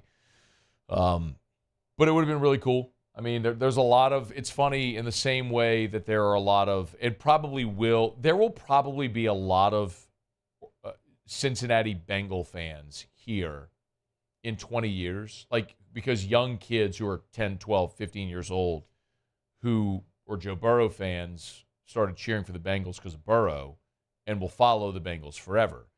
Similarly, there's a lot of people here who are Orlando Magic fans because in 1993, Shaq went there with the first overall pick, or 92, I guess, the 92 draft, 92-93 season, and became Magic fans. There wasn't an NBA team here. Like, for me, for example, like I'm not old enough to remember the New Orleans Jazz, so I didn't have an NBA team growing up. You watch Jordan's Bulls because they were awesome, but I didn't have like an emotional attachment to a team until Shaq went to Orlando and cheered for the Magic, and they made the finals in '95. With Dennis Scott and that whole crew. Horace Grant was there, and Nick Anderson, Penny. Yeah, there were a lot of fun, man. Those Magic teams were a lot of fun. They just ran into Hakeem and the Rockets in the finals and lost. But in any event, my point is, there's a lot of people here, I'm sure still, who pull for the Magic or have a sentimental spot in their heart for the Magic because Shaq went there in 92, and they never sort of relinquished that. So good night for Shaq. Congrats to him, and it'll be cool to see that done. It'll be his third NBA team that's retired his number. What if the Suns, do you think the Suns or the Cavs ever do that just because? Not leaving, Celtics too? Why not? Throw it up there. Shaq played for you. LeBron will probably get there as well. Miami will retire LeBron's number. Cleveland most certainly will as well. And I would assume the Lakers at some point will retire LeBron. So LeBron will end up with 3, I'm sure. Is there someone I'm forgetting? I'm trying to think if there's anyone else who might have more jerseys retired than Shaq. If you think of one, text me or email me. All right, it's After Further Review. We're brought to you by the Williamson Eye Center. 924-2020, 924-2020, or WilliamsonEye.com. That's WilliamsonEye.com. If you want to see 2020, call 924-2020 for the Williamson Eye Center. The thing I encourage you all the time, just let this be your push. If you've been on the fence thinking about it, you've heard me talk about LASIK, you got friends or family members or coworkers that have told you it's the best decision they ever made, the best money they ever spent. You've said, yeah, but, whatever that yeah, but is, let this be the moment you flush that forever. Let this be the moment where you say, you know what, I'm calling. Call 924-2020, set up that consultation. It's free just to go meet with Dr. Blake, go through the evaluation process, and see if you're a candidate. Let him explain the options to you, how you could change your life by seeing 2020 without contacts or glasses. It's the Williamson Eye Center, 924-2020, or WilliamsonEye.com. Jimmy was off today, so I don't think we're going to have Otter Locks. Maybe we'll text him and see if he's got any picks for it. Maybe text him and see if he's got any picks. I don't know that he's coming on with it, so we'd love it if he did. 0 for 3 last night for the Otter, unfortunately. But last week was such a great week. I think it was 10, maybe 10-2-2 last week on Otter Locks, but rough beginning to this week. We'll see if we can get on the right track tonight. One other quick note before we grab our final break of the show. The NFL today officially announced its 321 participants that were invited to the scouting combine. 8 LSU Tigers, Jaden Daniels, Malik Neighbors, Brian Thomas, Charles Turner on offense. Defensively, Mekhi Wingo, Jordan Jefferson, Mason Smith, Andre Sam. So 8 in all. I was thinking about it earlier, which LSU players have the most to gain and the most to lose at the combine. I think the player with the most to gain is Mason Smith. Because Mason Smith physically is going to go to the combine and wow. Right? They're going to measure him. He's going to have all the measurables and all the testing that's off the chart.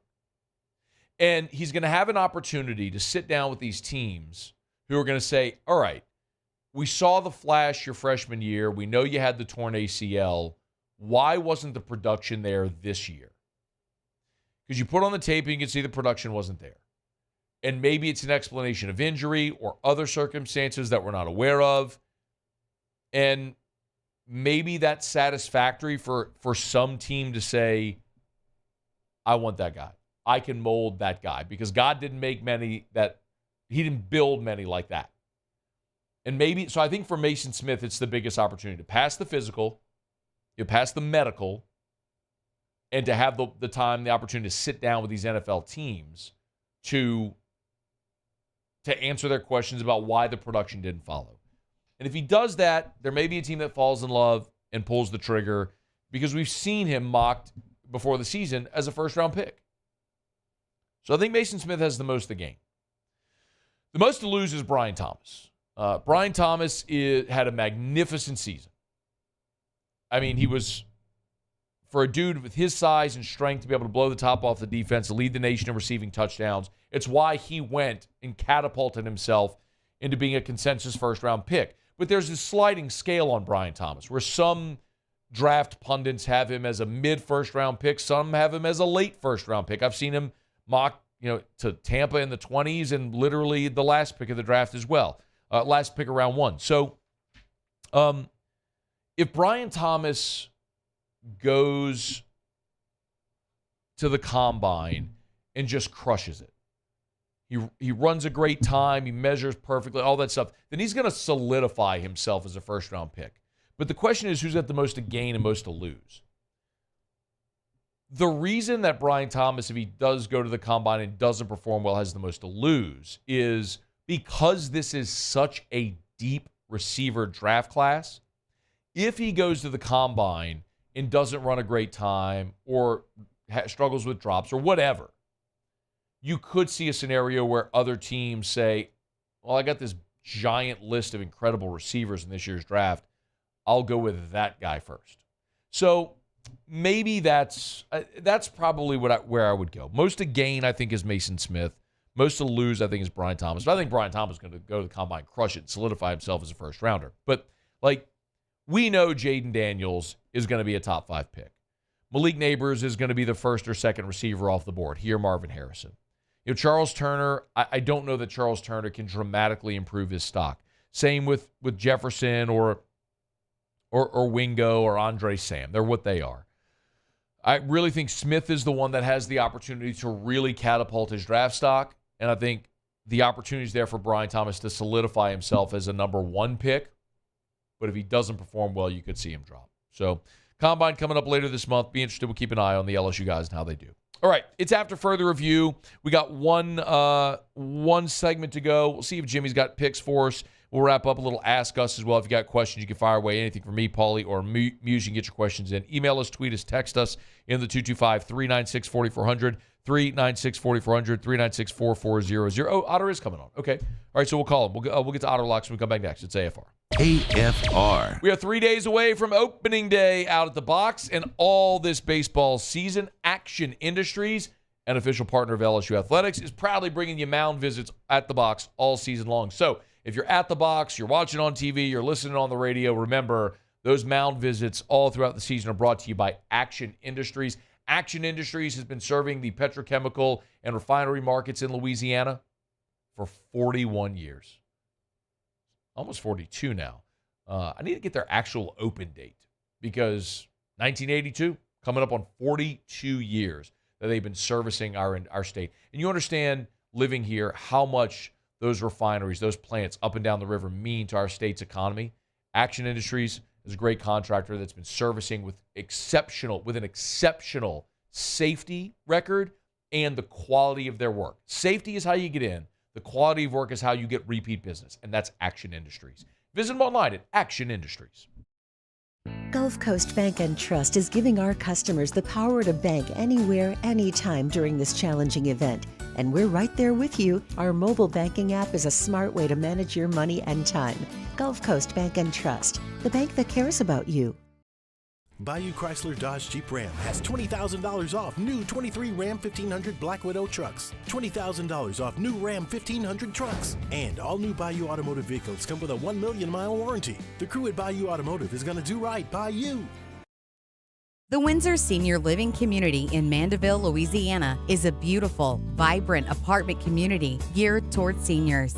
They are nestled right in the heart of Mandeville, where seniors live a more carefree lifestyle in spacious apartments with the peace of mind that comes from having a little extra help. Call the Windsor at 985-624-8040 to schedule a lunch and tour. Come see how the Windsor can be your passport to peace of mind. I've been doing business with Luba for 25 years. They're dependable, trustworthy. It's just the attention to detail with our clients. Our folks have years and years of experience. They're highly trained professionals. But many companies have that asset. What I'd like to think makes Luba a bit different is that we use those talents in a way that truly is dedicated to serving the needs of the folks who depend on us. There's never been a better time to catch a John Deere deal from the crew of Sunshine. Ask us about our low monthly payment options on our tractor packages and let the good times roll. With equipment strong enough to power one of the world's largest celebrations, we've got your needs covered too. Learn more about what it means to be powered by Sunshine at sunequip.com. Some restrictions apply. See dealer for details. Offer ends April 30th, 2024. Dylan Cruz here to tell you about Six Rings Baseball and Softball Camp. If you live on the North Shore and play ball, go to Six Rings Camps with former LSU assistant coach Dan Canaveri. His knowledge is second to none, and your child will improve and have fun doing it. Camps were held at Coquille Park and Six Rings Academy in Covington with 4 sessions over the summer. Full day and morning only sessions are available from ages 7 to 13. Go to sixringsbaseball.com or call 985-206-9096. Learn the game to love the game. Breck teamed up to reimagine your parks, and you imagined big. With your help, we went to work, creating 12 beautiful community parks across the parish. A family-sized water park, miles and miles of trails, and parks just for your dogs. There are more places to splash, to explore, to run wild, and even soar. You imagined we.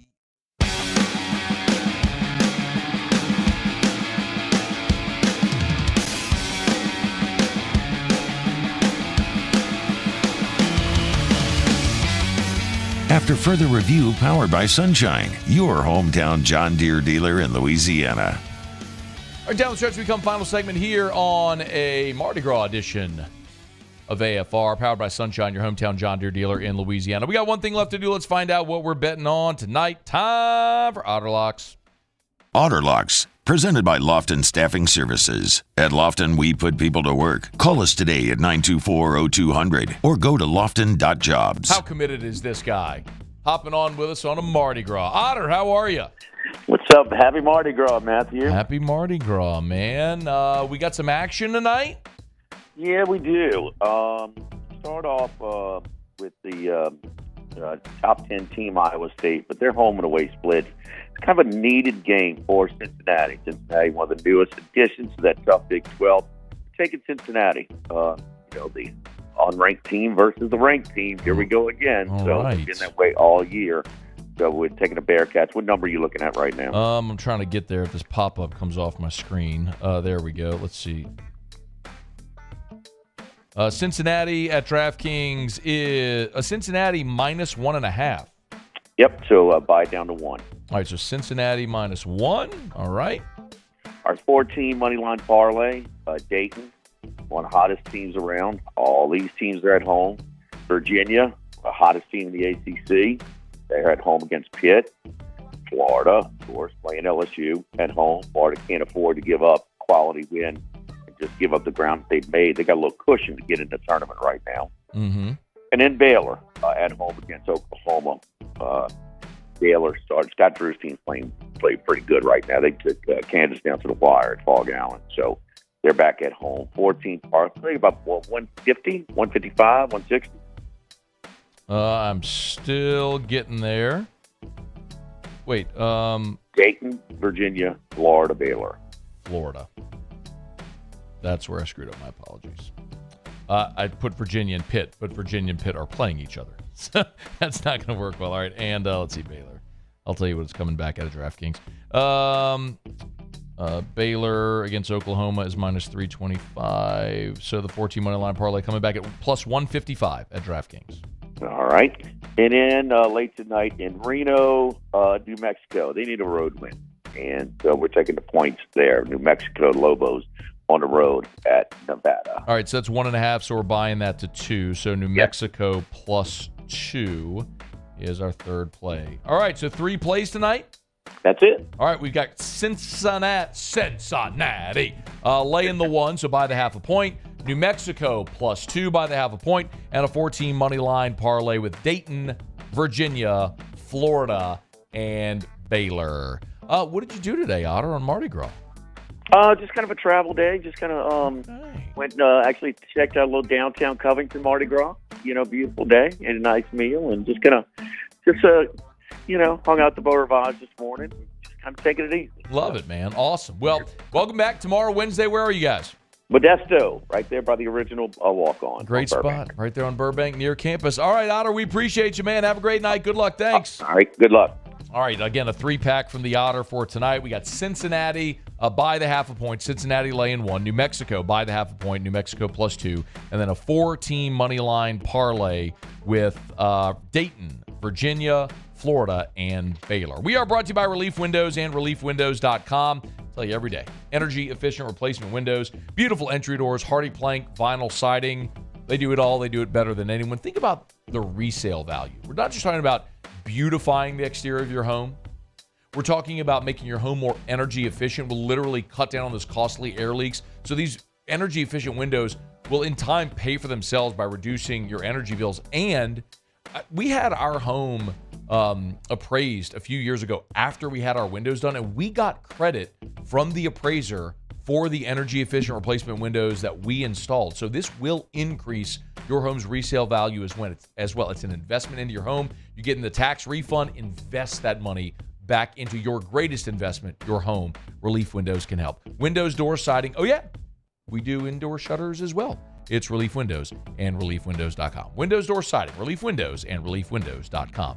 All right, y'all, down the home stretch here on this Mardi Gras edition, I am jetting out of here and headed straight over to Fred's in Tigerland. It's going to be like a little throwback for your boy. Our friends over at S&P are having their rare whiskey raffle tonight. Been a pleasure to be involved in that these past several years.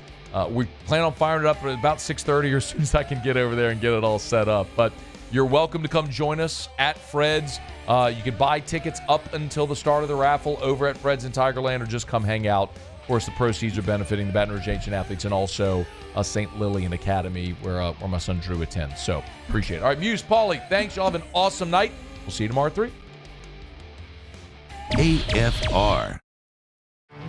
There it is, the extra mile, on the border of expected and extraordinary, for those willing to go further, like vans customized for work or play, with safety and tech to keep you connected, supported by a 5-star sales, service, and finance team, and backed by the 1-star you know. So go the extra mile. It's never crowded, because so few have what it takes to go there. Mercedes-Benz Vans.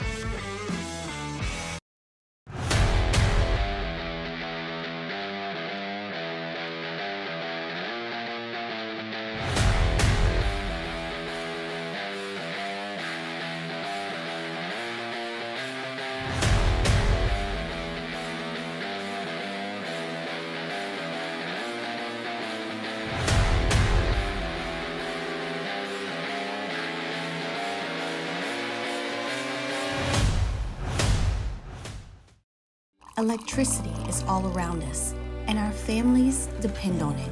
Every day is sparked by the power of a cold drink or a warm meal, a movie night, and a comforting light at the end of a dark hallway.